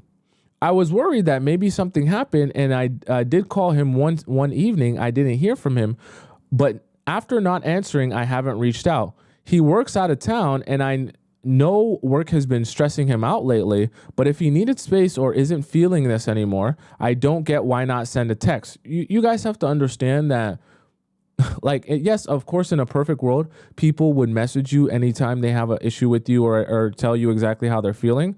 But like, that's just not how human beings work. Okay. Like, I know that that's what we would love to happen. It's just not how people work. As of now, we still have each other as friends on Instagram. I have him muted and Snapchat, but never use it. Thank God. I'm wondering what I should do because I really, really like this guy. I love how you put the really, really, really, really like this guy. And we have spoken about making things official. He has never pushed for pineapples and is super respectful. We had amazing chemistry, and I'm not going to lie, it stings to be in this space. If he reaches out to me, what should I do? What are your thoughts or advice? I'm thankful for you, Tom. I'm thankful for you too as well. Thank you so much, Noble Quota, for the donation and the question. So, truthfully, I know that you guys hate hearing me say this, but the best thing for you to do is nothing. You are not going to help a guy come to a realization that, like, he has your number. He knows how to contact you. He knows how to text you. He knows where to find you. He probably knows where you live if you've been dating him for 2 to 3 months. So I say all that to say, if he wanted to reach out to you, he would just do that. So the fact that he's not, whether it be because of work, whether it be because of stress, whether it be because of family or friends or whatever is going on in his life, it's because he does not have enough desire or motivation through his interest in you to reach out to you. If he did have enough desire and motivation, he would just reach out to you. You understand what I'm saying? And as a woman, it's not your job to be convincing him, hey, look at me. Hey, can you see me? Can you see how amazing I am? Can you see how amazing the possibilities would be if we were in a relationship together? That's not your job. And even the reality of that is that if you were to even do that, he would never even properly appreciate you or want you or desire you how you want to be desired and appreciated, right? All he would think to himself is, damn, look at this Pikamisha that I can come and take advantage of. And you don't want that. You want respect, and you want him to respect you. Okay? So in terms of what is left for you to do is nothing. Now, if he reaches out to you again after like a couple of weeks or I don't know how long it's been, you then have a decision to make. Because while, yes, a guy might come to the realization that he wants to speak to you and he wants to grow a relationship with you, at the end of the day, you have a life. And at the end of the day, if he's not prepared or has no sense of urgency in terms of trying to build a relationship with you, then you can't sit around watching paint dry, like I was talking about earlier today, watching paint dry, waiting for the day that he comes back into your life. I also want to acknowledge something very important that you said. You are both 33 years old. You're dating him now, but this is not a random guy. You've known each other since high school. High school. Right? So we're talking about 15 years he's known you, right? Even though you guys haven't been dating. And so I say all that to say, if in 15 years, because you're not going to change that much, like, yes, you're going to grow and mature, but you're still the same human being. Okay? And I say that to say, if in 15 years of knowing you, he hasn't yet come to the realization that he really wants to build a relationship with you. And I know that you guys just started dating, but now he's doing this kind of like cold thing. He's off with you. He's not speaking to you right now at this current moment. The amount of time he's known you for, he should be able to make a decision on whether or not he wants to be with you or not. And if he's not messaging you, not reaching out to you, and he's known you for 15 years, clearly, and I hate to make this sound mean, clearly there is something for him that is just not working or not fascinating or interesting enough that he wants to continue pursuing you. That doesn't make you a bad person, but what I want you to do is rather than channeling your energy into thinking about, oh, I hope one day that he comes back, I want you to be thinking about, no, I hope that one day, or I know one day, I will find a relationship with a man that is intentional about me, that has a sense of urgency when it comes to me in our relationship, that I don't have to wait for weeks and months or 15 years. I know you guys haven't been dating for all 15 years, but for 15 years, for him to recognize that he wants to be in a relationship with me, okay? That's where I want your energy to be channeled. See, right now you're in a state where you think that because you really like him, that the person you end up with has to be him, instead of the person you ending up with having to fit the criteria of what you're looking for. Right now, you're thinking about what he's looking for, and if you are that, I want you to switch it and it to be the other way around. Okay, next we have here, what just happened? Oh, that was a $25 donation, by the way. So shout out to Noble, who donated $25. Thank you so much. Okay, next here we have Lida? I think it's Lida. Lida says, or Ida. Yeah, Lida. No, it's Lida. What does he want? Hello, my fave life mentor. Why am I reading this in the small version? Hello, my fave life mentor. I like when you guys start the message off like that. Okay. The person that has changed my life in a very positive way. Thank you. Greetings from Germany. Greetings from Canada, Toronto, Ontario. Nice to see you. Nice to meet you. Okay. I want to explain to you a situation that I want to learn from because I really don't get what he wants or what he thinks. I'm perfect for your question then. Okay. So first, some information about me. I'm 20, studying medicine, and never had been in any relationship before. Also, no pineapples before. Good. Keep it that way. A few months ago, 20 years old, have met a guy who's 25 who texted me on Instagram. We met in real life. He spends lots of money for food, and dates in general. To be honest, I'm just a student that is happy when I can cook my pasta with pesto instead of just butter and salt, lol. I showed him very openly that I'm not used to those kind of dates. Not good. I know that you're just being honest, but you're basically telling a guy you're giving me more than I've ever been offered before, as if you're like, you should be like, good, I'm glad you're putting your best foot forward. That's what's required of anyone who's going to be with me. You should. You should. Okay. This made me very special in his eyes because you're not used to those kind of dates. Let's see how special it made you. I can't describe the tension we had. We had a connection really early and laughed a lot. We had 4 to 5 more dates. I made it clear very early that I'm not looking for a hookup because my time and education is very important for me, and I want to find someone I can reach my goals with. Smart girl. You're pretty smart. Okay, I like that. I like that. At the 4th or 5th date, we went to his huge apartment. Okay, let's see how things go. He seemed to have a lot of money that he gains by doing crypto sales or something. Okay, first of all, if you're describing a guy that you're dating and you're describing his career or job as or something, that's not a good sign that there's a lot of transparency. That's a side note though. The tension is still amazing. You're not making me feel positive about where this is going. He never stopped looking at me, touching me, like he was literally obsessed with me. You're scaring me now, Lida. Where's this going? I liked him as well, but I was very reserved because I was scared for new experiences, to be honest. Lida, what type of new experiences are you referring to? Lida, please, you're a smart, intelligent med student. I hope you get a grip here because you're starting to scare me. I recognize that saying no. Oh, so you said no, I need more time, etc. Made him upset and mad. Okay, so how did you respond? Like as if he couldn't understand me. In some ways, I can understand him getting it wrong maybe because I abandoned him in a way.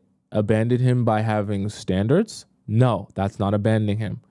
I've never slept with him. Okay, so far in the message. He stopped putting that much effort in, like in the beginning. So for me, it was clear that I wanted to cut him off. Okay, so I hope you did that. At our first date at his house, after cooking together, he tried it again. This time, I wanted to be honest and opened up to him honestly. The reason for not wanting to sleep with you isn't because you are not attractive or because I don't like you. It's because I didn't have it yet.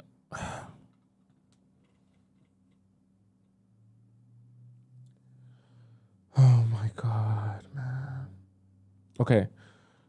Lida, I know that you're young, so I know that you didn't intend to make this mistake by saying it this way. Let me educate you and explain to you so that you can understand for the future. If you do not sleep with a guy, the best response for you to give him is, I'm not sleeping with you because those are my morals and standards and values. Not because there is some sort of external situation preventing me from sleeping with you. I know that you meant well, and I know that you have good intention here. And I know that you're trying to do the right thing. The problem is, what you just said, you presented the idea that the reason I'm not sleeping with you is not because I don't want to, and it's not even because I wouldn't. It's simply because I'm scared that I don't have enough experience to do this. So in his mind, he's thinking, oh, cool. So if I just make you feel comfortable enough to do it, like, I'll teach you or I'll show you how this works, then we'll do it.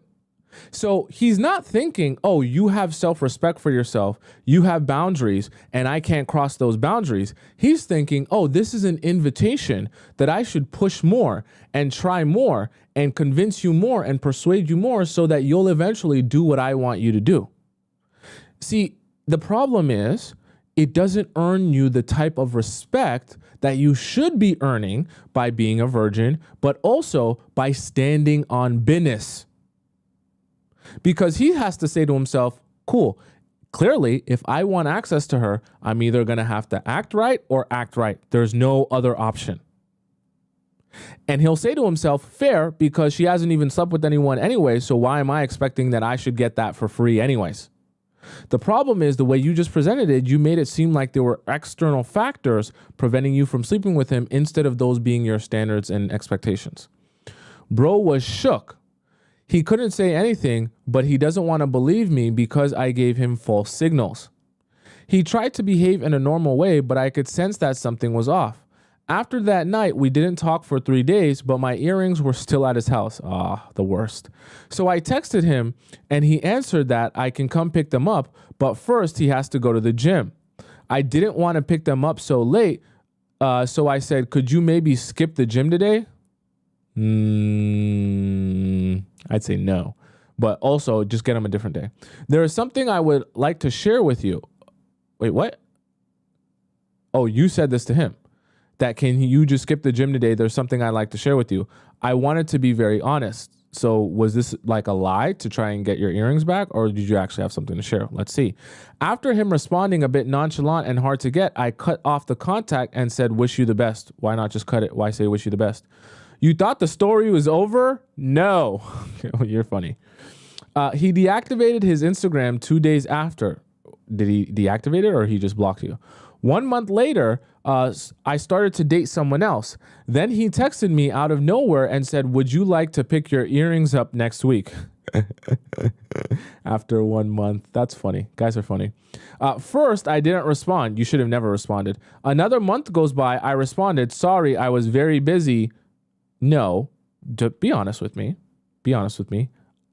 What happened is you ended your thing with the other guy that you were seeing.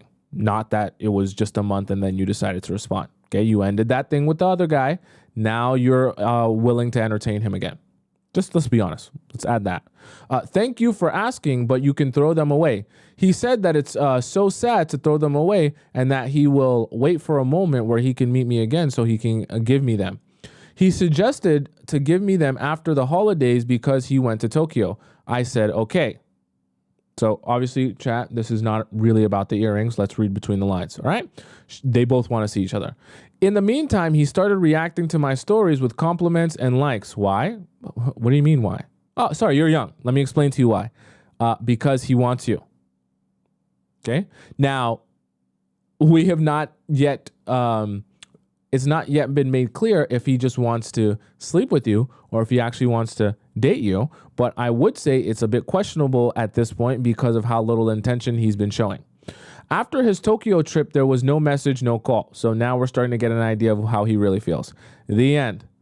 Does he feel intimidated for me reacting cold every time he reaches out? What does he want? What is his intention? He never stopped following me, watching my stories, although I said, wish you the best, bye, after him pulling away. What does he think?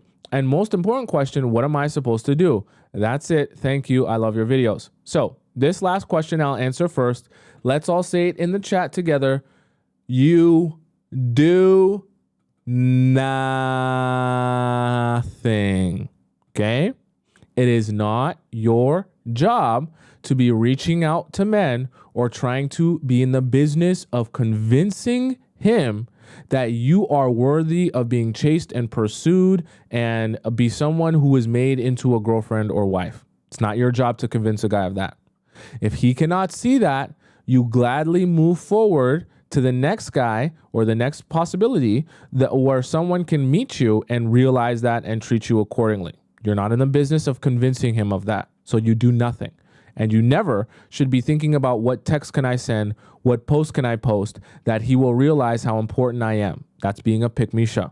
Okay? So aside from that, though, in terms of what he's thinking and what his intentions were, you have to understand a lot of times guys that are in talking stages, situationships, they don't even understand for themselves what they want. It's part of the reason why I tell you guys one of the great questions you should be asking people that you're dating is you should be asking them, hey, what do you want for yourself in your life in the next 5 years, 10 years? What are you striving towards? What are you looking forward to? What is the meaning of your own life, right? You want to get an idea of the guys that you're dating if they have direction in their own life, because the truth of the matter is there's a majority of men To be honest with you, a majority of men have no direction in their own lives and have no idea what they want for themselves or where they're going. So it's impossible for them to lead you or show you any sort of direction or intention when they don't even have direction and intention in their own lives. And I honestly think this is just one of those guys who doesn't even have enough direction in his own life to be able to tell you if he wants you or not. And like I said, you being a virgin and you having boundaries is not making him like you less. Okay. And even if he does like you less because you have boundaries or because you're a virgin, well, that only speaks to the fact that he wasn't even invested in you for the right reasons in the first place. Because you're not in the business of trying to change your boundaries or standards or expectations for a guy simply so that he'll like you more. That's not what you do. So any guy that has a problem with your standards or has a problem with the fact that you're a virgin can kick rocks. That's the mentality you need to have. You're not here to convince him why you're the best candidate for the job. He's actually here interviewing for the job position because he's the one approaching you, taking you out on a date, pursuing you. So it's not your job to be trying to mold yourself to convince him how he should like you and how maybe he'll have a chance to sleep with you earlier on if he... No. You're a virgin. You're not here to sleep with no one for no casual hookup. That's it, period. If you don't like that, go kick rocks. Go find someone else. And I promise you, when you start approaching your relationships like that, you'll waste a lot less of your time. And you'll also, you'll attract the type of guys that are only here prepared to be what you need them to be. Not the type of guys that are saying, well, I'd probably like you a little bit more if you spread your legs wide open and let me jackrabbit myself inside of you. Because you're only going to lose when you do that for the guys. The guys will tell you they'll like you more if you do the thing. Then when you do the thing, they leave you in the dust. Okay. So do nothing. And what he thinks about you is honestly irrelevant because it doesn't matter. You should be thinking, what do you think about him? Do you even like him? Do you even want him? Does he even align with what you're looking for? And I think for the many reasons you explained, he doesn't align with what you're looking for. And he doesn't treat you how you expect to be treated. So no need to entertain a guy who isn't even what you're looking for. Who cares if you're what he's looking for? You are what matters. Okay. Next year we have, let's see, don't worry guys, I'm going to do a lot today. Okay. Next year we have Princess. Princess says navigating a cruise. Okay. Princess says navigating a cruise romance, seeking guidance on my relationship with Nick. Okay. So obviously these get answered very quickly. So you're still on this cruise then? This is interesting. This is an ongoing situation. You're on this cruise right now. You're probably watching this on this cruise with cruise Wi-Fi. Let's go on. Hello, Tomisin. My name is Princess. We've literally had 3 princesses in a row on the show in just the premium relationship advice section. This is like literally the 3rd princess. We had 2 yesterday. My name is Princess. Maybe you guys are just making it up. I'm 20 years old from New York, and the male will be, is about to be 23, and I will refer to him as Nick, who is from Ohio. I met Nick in 2023 on an 8-day cruise trip with my homegirls. Okay, so you're not on the cruise anymore. I had caught his eye first as I walked by him, and he approached me. Oh, you got that dump truck going on. When you walk by, they go, damn, and they want to see what you're about. We went on multiple dates on the cruise. That's kind of interesting. Mid-golf, movie night, game shows, and karaoke. That's very interesting, actually, to be on the cruise and then start dating that person. Interesting. On the same night I met, we went in a secluded area of the deck. This is not going anywhere good. And started having fun. It's important to know that I come from a strict family and I'm religious. So because this was my first time away from my parents, I was trying to experience as much as I can. Like drinking for the first time. I also had a cheating boyfriend at the time. Wow. At the time of the cruise. Who I was on and off with. And I was trying to get my mind off him.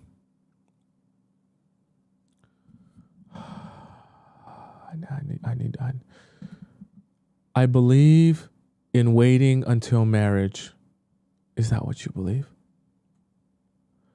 So no, we did not have pineapples on the deck.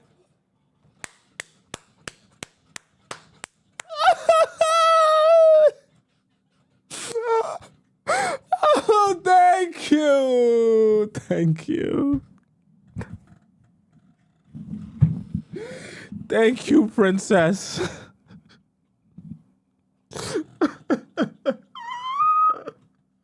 My people, they listen to me. Thank you, princess. Thank you so much. Thank you so much. Thank you so much. I needed that.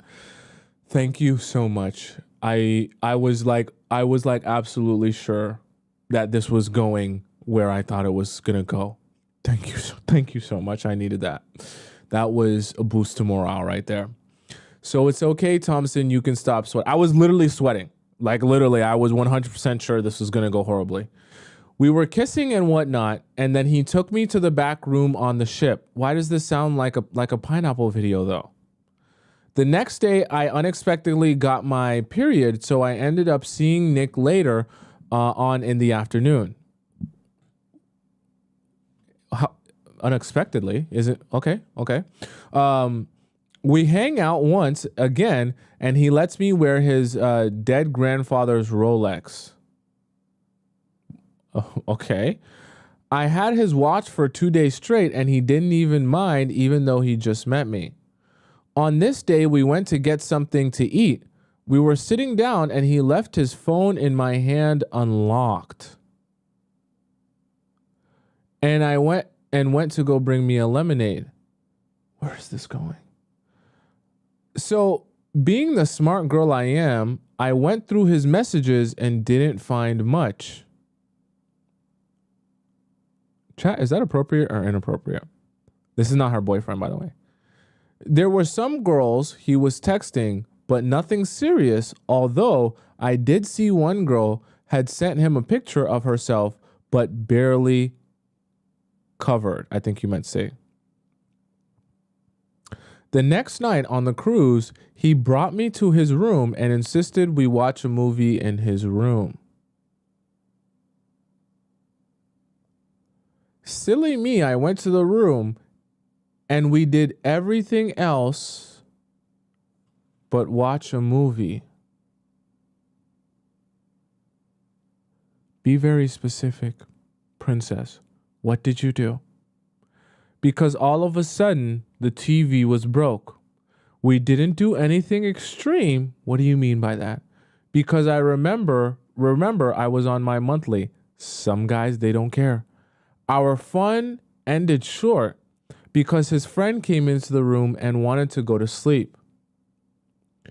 Me and Nick cuddled up and was talking. At the time I was reading The Art of Seduction by Robert Greene. It's a great book. You guys should all read that. And thought it was a good idea to tell Nick that I could make you fall in love with me. Why?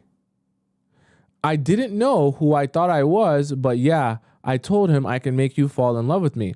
After I told him that, he replied, I don't do long distance relationships anymore. Okay. You should focus on yourself and continue to do stuff like read and work out like you told me earlier. Wow. Wow. So he's literally telling you you're wasting your time thinking this is going to ever go anywhere past this cruise. He's basically telling you, once this cruise ends, I'm never going to speak to you again. I hope you read between the lines there. Prior to this, he told me his last long distance relationship didn't work out. I don't know why. For some reason, I thought he was really into me because he would get me gifts, share personal stuff, and come to my room to pick me up. Do you remember Titanic? How they met on the cruise as well? I mean, you're on a cruise, so you're in a confined space. If he likes you and takes a liking to you, why not spend all his time with you, possibly sleep with you, and enjoy himself on the cruise? That doesn't mean he has actual intention of building a relationship with you.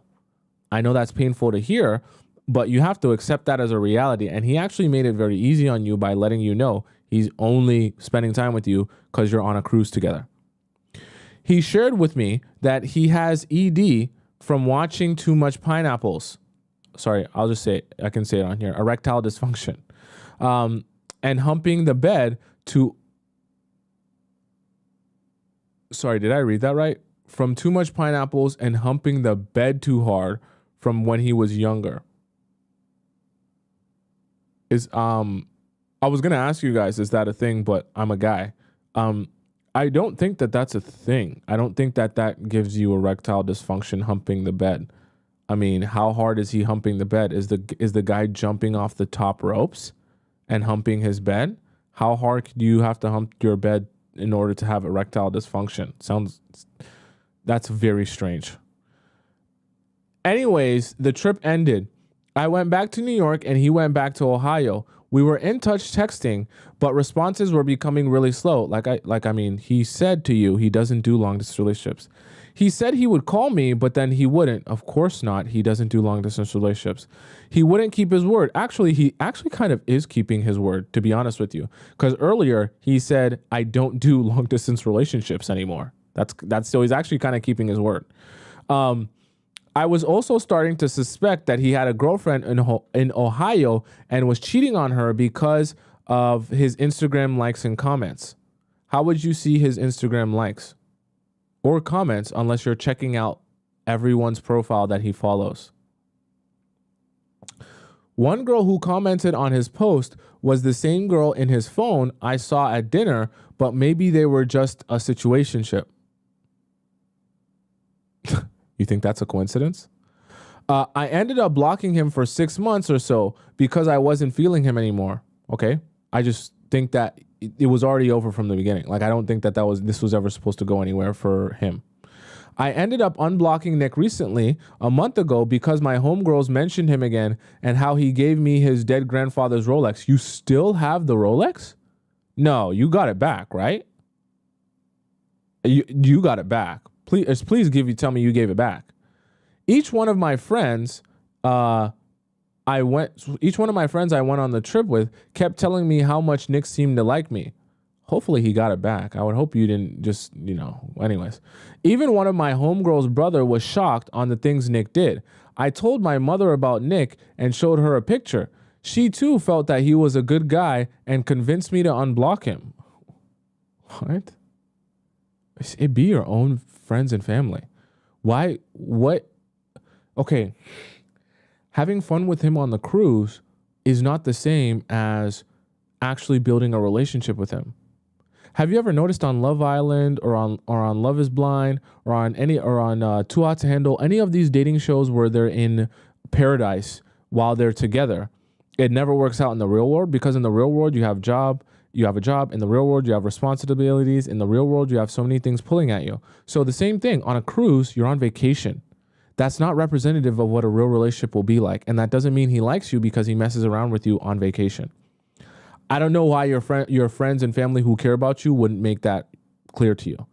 I really didn't want to, but I ended up unblocking him. He said he was happy to hear from me, and I explained that. So you unblocked him and you messaged him. That I went without talking to him for so long because I thought he wasn't interested anymore. He said he felt the same way. We FaceTimed and he kept on flattering me, giving me multiple compliments, not at once, but gradually. It felt like he was trying to butter me up. It didn't work on me because I personally hate flattery, excessive compliments. I told him about it and he denied it was flattery. After that, he would consistently call me around 12 at night, even though I told him I go to sleep at 10. I never picked up, of course, but here's where I start to get irritated because I now started realizing it's giving situationship, and no, it's giving pen pal relationship. Okay, this is your pen pal. You're not seeing him. A situationship would be you seeing him. All you do is talk to him on the phone, and never once have you mentioned seeing each other in person. And I don't want to be a booty call. How are you being a booty call? You don't see this man. What booty call is there to call? I remembered what he said on the cruise, and it didn't hit me until after the fact. I forgot to mention that, and once I unblocked him, I lost feelings for him. I was no longer trying to get his validation, I suppose, and I'm sure he sensed that. On our next FaceTime, he tells me he wants to come to New York. Yeah, talk big and bad. Yeah, we'll see if he actually does that. So bad, and he actually starts trying to find Airbnbs to come see me, even though he doesn't think he has enough money. How does that make sense? I want to see you so bad, even though I don't have enough money to book an Airbnb. I'm going to book an Airbnb with no money. That's impossible. Just like what, like just so stupid. He's trying to get you excited for nothing. After that, I thought it was needed to set a boundary because I didn't want him to coming to New York with the impression that we are going to do the same intimate stuff together we did on the cruise. I let him know that when we were on the cruise, I was just having fun. And now I realize that I don't want anything romantic. I don't do situationships, and I know he's not into long distance relationships. I told him, I think it's best we stay friends. Again, you guys with this silly, stupid friend stuff. You don't go back to being friends with someone who you try to build a romantic relationship with. You just cut it off. There is no friendship there. Stop with this fake friendship BS. I might have to have a whole show on this because this is really annoying when you guys do this. He said okay, and that nothing will change his mind about coming to see me, and that he will no matter what. Okay, cool. Sounds nice in a teen drama. I'm not sure if being friends with him is a good idea. It's absolutely 100% not. Now, because even after I told him my concerns, he still flirted with me and told me he will try to stop. But in order for him to stop, I will need to look ugly somehow. Ah ha ha ha. Oh my God. It's been 2 weeks and he hasn't texted me and supposedly coming to see me. Yeah, that makes a lot of sense. He's going to go bankrupt trying to see you, but he can't message you for free in 2 weeks. Yeah, that makes a lot of sense. Should we try to be platonic friends? Or should I just cut him off completely like I did the first time? Thank you for your question, Princess. This is over. Stop talking to this man for good. You're wasting your time. This stupid, silly thing where he's talking about, oh my God, I'm going to come see you in New York. Oh my God, I'm going to come spend some time with you. Oh my God, me and you are definitely going to be together so soon. And oh my God, you're looking so beautiful on that FaceTime. I can't wait to spend this time. Waste of your time. Waste of your time. And the craziest part about it is he's buttering you up for nothing. I can assure you he has no real intention of actually seeing you. Imagine this man that said he has no money, right? No money he said he has. He's going to book an Airbnb to see you. He's literally going to put himself in debt to see you because he has no money, right? So he cares about you that much that he'll put himself in debt to see you, go bankrupt to see you. However, you're not important enough for him to text you even a message in 2 weeks. But he'll go bankrupt for you. He'll put himself in debt for you to come see you. And it's just stuff like this that just like, you just got to like be like, yo, this is honestly all just a waste of my time. Being friends is a waste of your time. Talking to him is a waste of your time. Messaging him at all is a waste of your time. You're not going to be friends with someone you never see. What's the point of the friendship? And you're obviously not going to ever see him because I guarantee you, he's never going to actually go through. Like, be for real. He's going to put himself in debt to come see you, and he can't message you in 2 weeks. It makes no sense. Why does it make no sense? Because he's flat out lying to you. So don't waste your time trying to muster up a friendship out of this. Muster up I don't know what you would try to muster up out of this. And it's damn sure not a situationship. Right? This is a pen pal because you never see him. And all he does is talk about the possibility of booking an Airbnb and seeing you. But that day has never come where he actually spends that money and books that Airbnb. So it's all just talk. And I can assure you, if you continue this stupid friendship for the next 3, 4, 5, 6 months, 1 year, 2 years, he will be talking about how he's about to book the Airbnb right now and click confirm. But you will never, ever, ever see him. Don't waste your life away. You have such a beautiful life ahead of you. Okay, so let's go into the free relationship advice section. Don't worry. Those of you who I didn't answer your premium question, you'll be the first one to get answered tomorrow. Okay, don't you worry. I want to give the free section some love as well. Look how many we have in free. That's why I said, guys, if you want to skip the line, you better go into premium section because there's a lot to go through in free. I'm like I said, I'm 2 weeks backed up. This is July 20th, this question.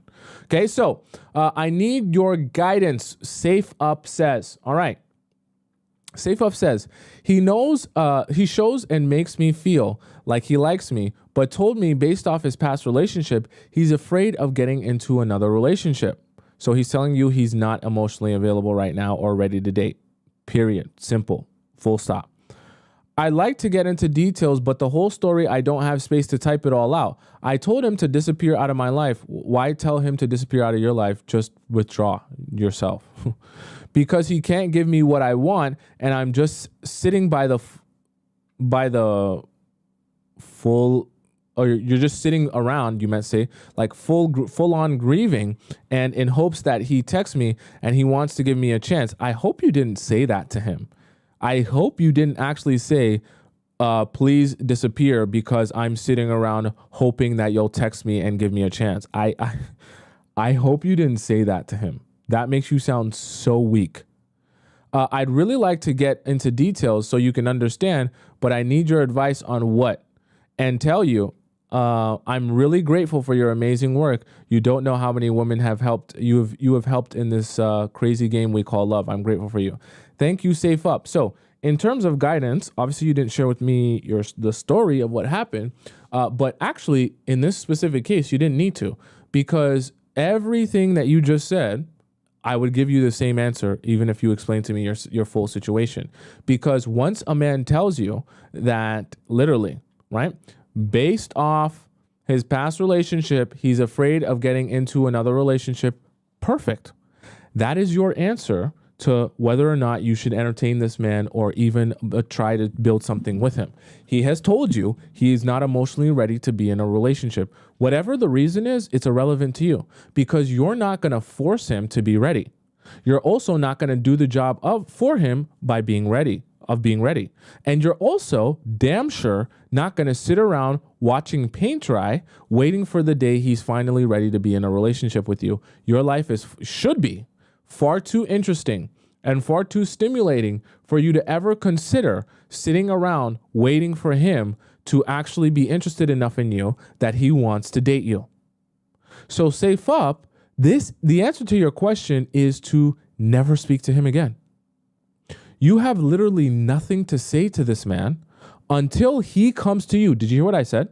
Until he comes to you. Did you hear what I said? Until he comes to you and tells you that he is now emotionally ready to be in a relationship and he wants to pursue you. Until he comes to you and makes it clear that he's emotionally ready and available and wants to pursue a relationship with you, you do not need to talk to him about anything.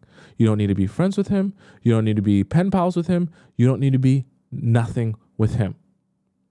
Because anything you do from that point on will be an absolute waste of your time.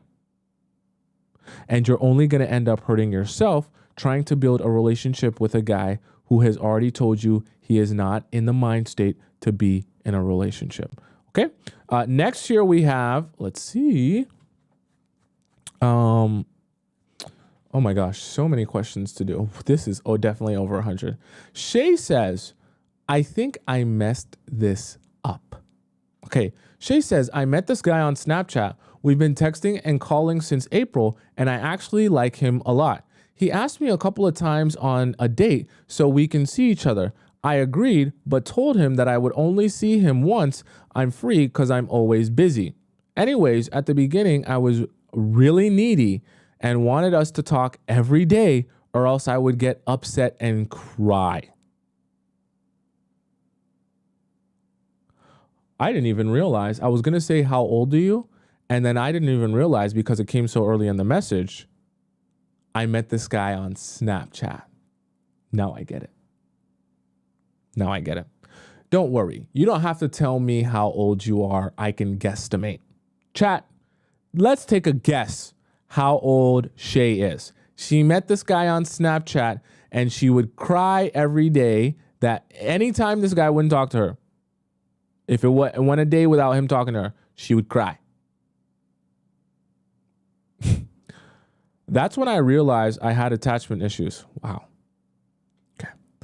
I suddenly stopped talking to him for 4 to 6 days. That must feel like years to you. Which seemed like an eternity to me. Wow, I didn't even read ahead. I was just thinking of your mind frame. To me, but I managed to control myself and not text him back. And he did reach out to me 2 times and asked if I was ignoring him, to which I said, just busy.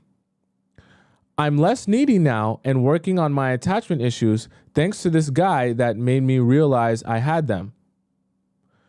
I'm unsure. Are you talking about me? Or are you talking about you meeting a new guy and like dating a new guy? Because like saying that I fixed my attachment issues to the old guy by getting with the new guy who helped me realize and work through my attachment issues, it's not what you think it is there, right? That's not how that's supposed to work, okay? I hope you're talking about me, not a new guy you started dating. Recently, I was in a really tough situation that kind of messed me up emotionally. Family issues, he doesn't know about them. Sadly, I directed my anger towards him, which I apologized later and told him that I'm working on doing better. Then he stopped talking for a day and attempted to get back to texting. I decided to do something that would make him jealous so he would text back. Oh, God. So I decided to post stories about the movie that I did watch and had a good-looking actor, and basically saying how I have a crush on him.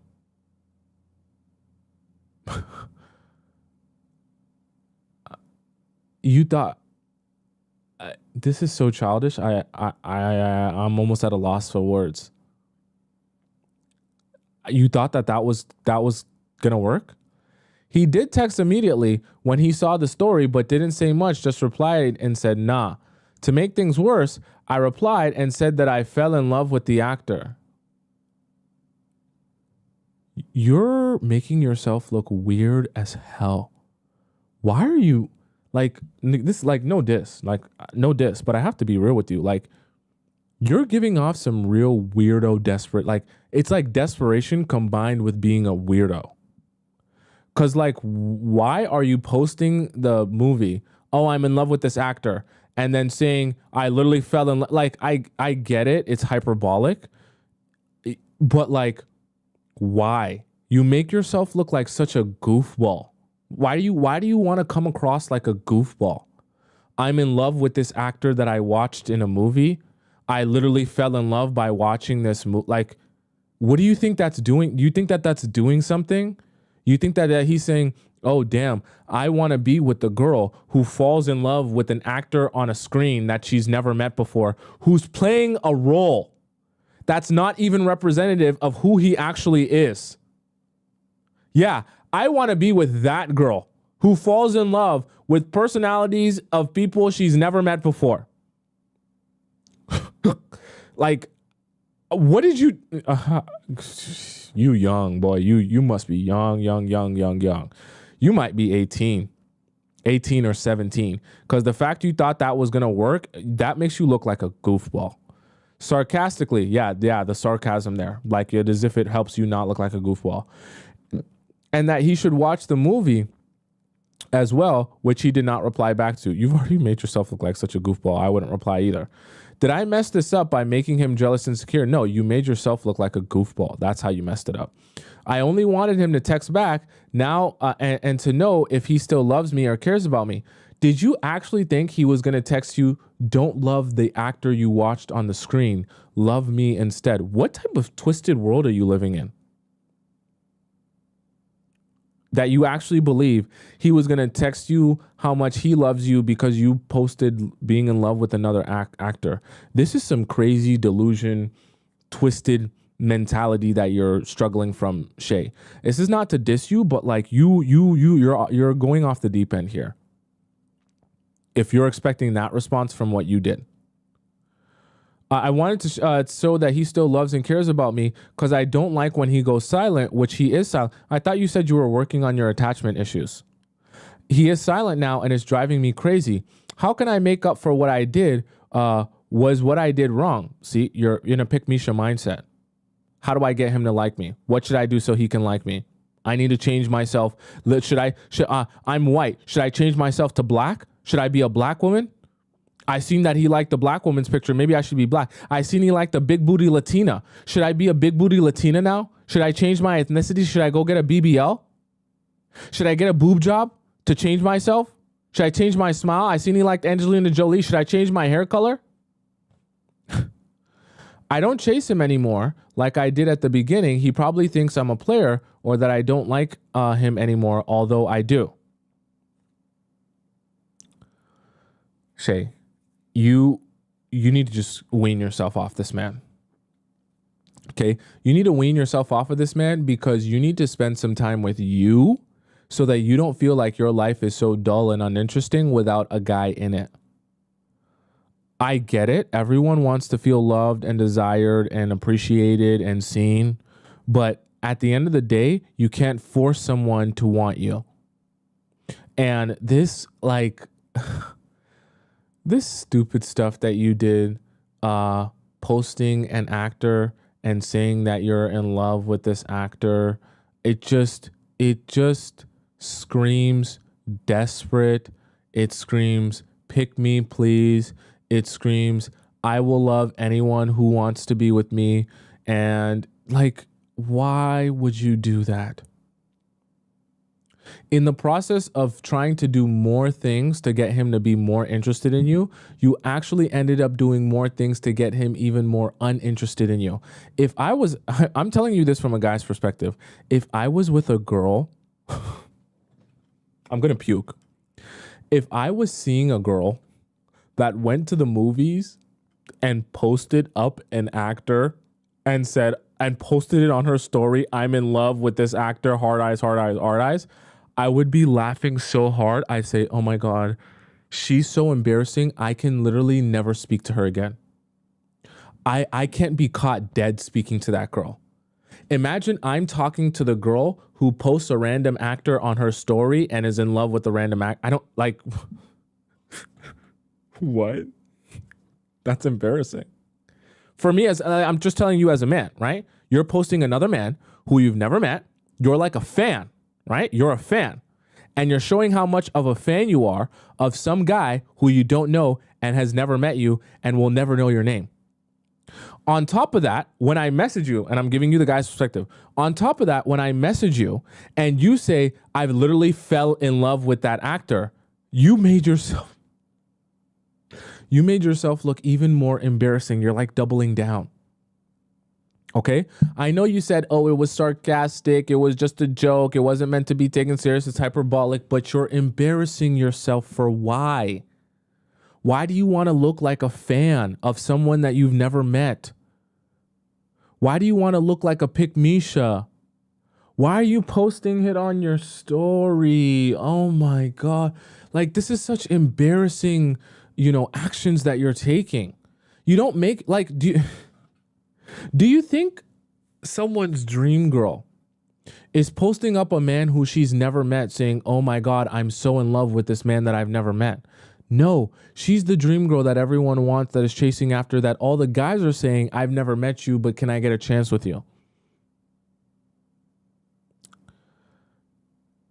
It's why I always tell you guys, do nothing. Doing nothing is the best thing to do. When you start trying to do, thinking you're going to utilize some technique to get him to text you or message you or be interested in you when he's already shown you that he's not interested in you, you only end up making yourself look so much more dumb. And that's what you did, Shay. Sorry to make it sound mean, but you made yourself look really dumb, really silly. And he probably any amount of, feelings he had for you probably went away when you acted like that. Very cringe what you did. Very cringe. I'll be honest with you. So to make up for it, do nothing. Don't try to do more because you're only going to make it worse. Don't text him. Don't message him. Don't do anything unless he starts reaching out to you. And by the judge of it, to be honest with you, he's probably not going to reach out to you. To be real with you.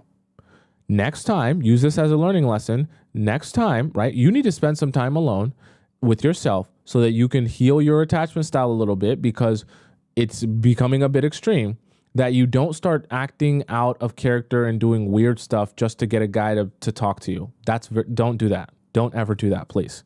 If you need to listen to me on repeat on a loop for 24 hours straight so that you can, work on your attachment style and see how silly you're being, please do that. I would advise you to do that.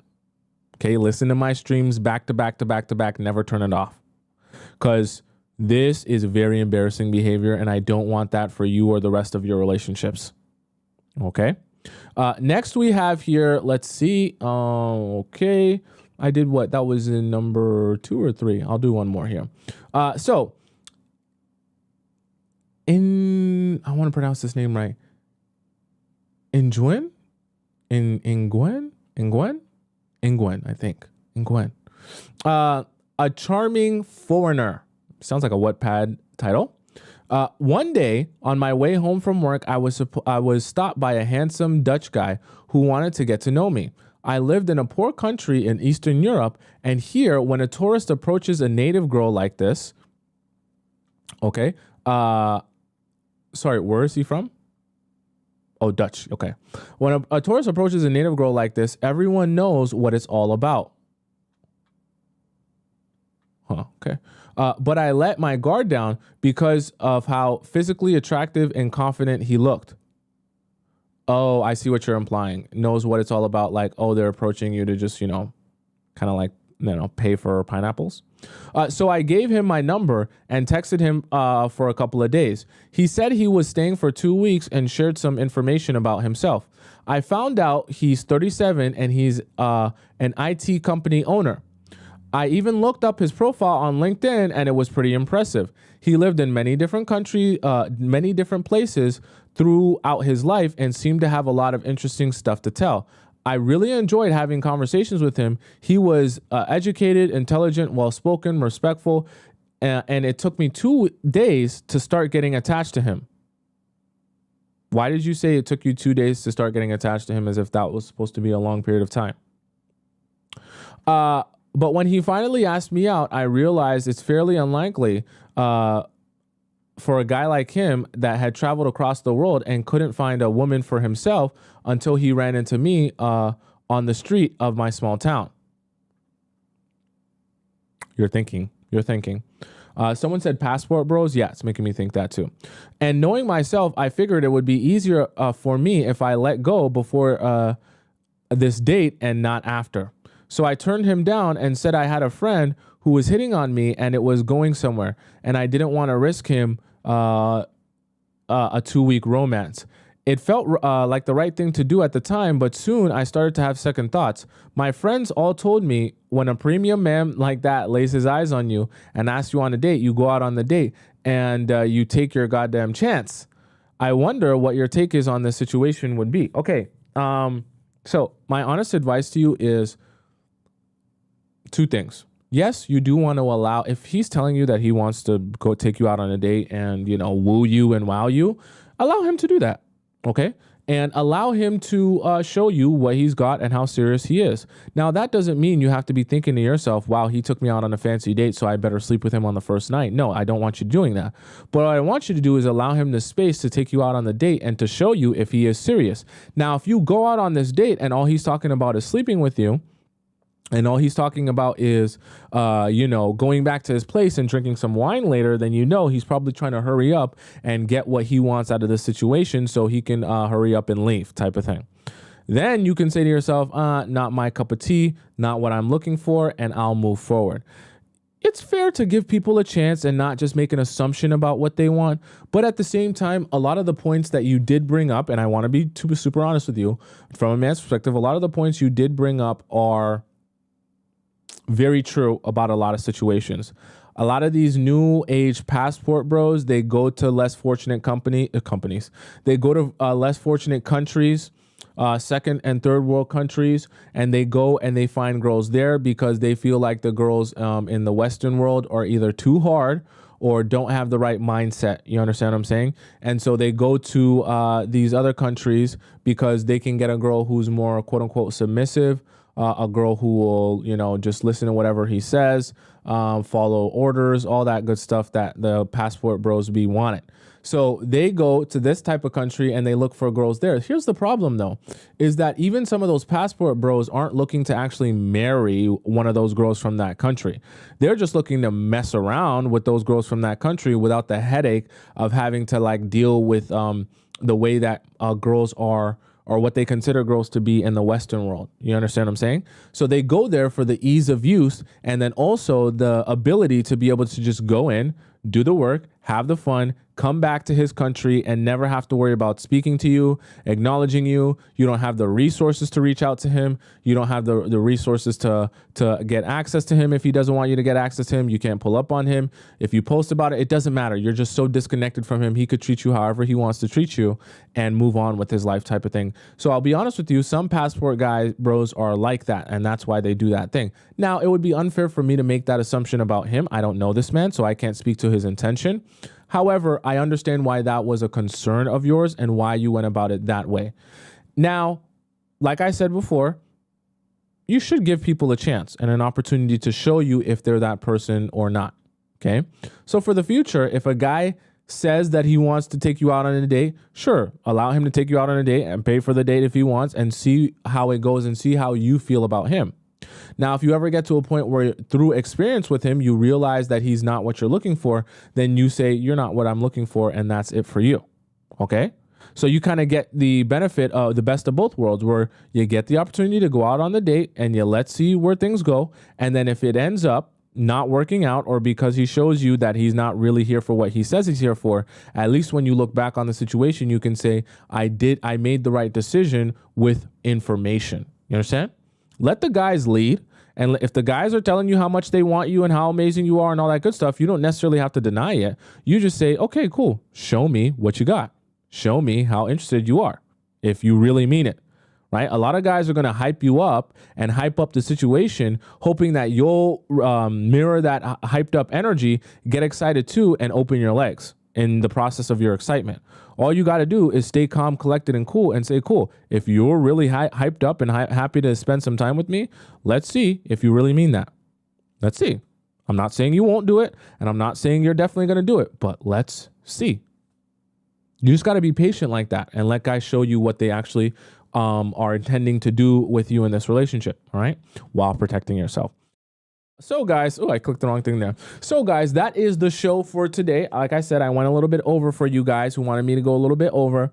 And if I didn't answer your question today, don't fret. I will definitely get to your question at some point because I am here every single weekday. Now, for those of you, like I say, I'm going to be honest with you. You guys seen me do a lot of scrolling today. I have over 100 free relationship advice questions to answer. So just keep that in mind, because if you're someone who's really eager and you can't wait, you got to go over to the premium relationship advice section, donate to the show, and ask your question there so that you can skip the line and get an opportunity to get your question answered sooner. If you don't care that much and it's not that big of a deal to you, then you can put your question in the free section. Once again, all you got to do is go to the link. Either it's in the top of the chat here, or it'll be in the description. It's in the top of the chat here if you're on YouTube, and it's in the link in my bio if you're on TikTok. And just go there. You click where it says Premium Relationship Advice Question. You donate to the show. You tell me your username and the title of your question, and then you put it in the Premium Relationship Advice Question, and I will answer it first in line. You'll get to skip the line. I do at very least 3 to 4 a day, and you'll get to skip the line. All right. So that being said, I am here every weekday, Monday to Friday at 4 p.m. Eastern Standard Time. So if you want to find me and catch me again, I am available at 4 p.m. tomorrow. Exactly. All right. Until then, you have my Instagram there. For those of you who want to follow me on Instagram and see everything that I'm doing at all times of the day, my Instagram is right on top of my head on the left side of the screen there. And you can follow me on Instagram and see everything I've been about and how I came here in front of you today. It's also on the bottom right for those of you guys who want to follow my Instagram on YouTube as well. And for those of you who are on TikTok and you want to be able to rewatch the show, maybe you missed some parts or you came late, you can always rewatch the show. Just go to my YouTube page. It's just just my name. It's on top of my face right there on the right side, top right of your screen. You go to my YouTube page, you type in my name, or you copy and paste this, screenshot it, whatever you want to do. And you go to the live section and you will find this live stream along with all the other live streams with the TikTok. The YouTube chat is not embedded today. I got to figure that out. There's some sort of glitch happening. But the TikTok chat will be there, and the YouTube chat should be on the side if you're using a device as well. You should be able to find it there as well. It should be there to see as well. So you can watch that live stream with all the context of the chat as well. All right. So like I said, I'm here every weekday, Monday to Friday. So I'll see you again on Thursday at 4 p.m. Eastern Standard Time. So you got to figure out what time that is in your time zone. Until then, arrivederci, au revoir, hasta la vista, adios, bon voyage. And I will see you again tomorrow at 4 p.m. Eastern Time. I love you so much. Me and you together.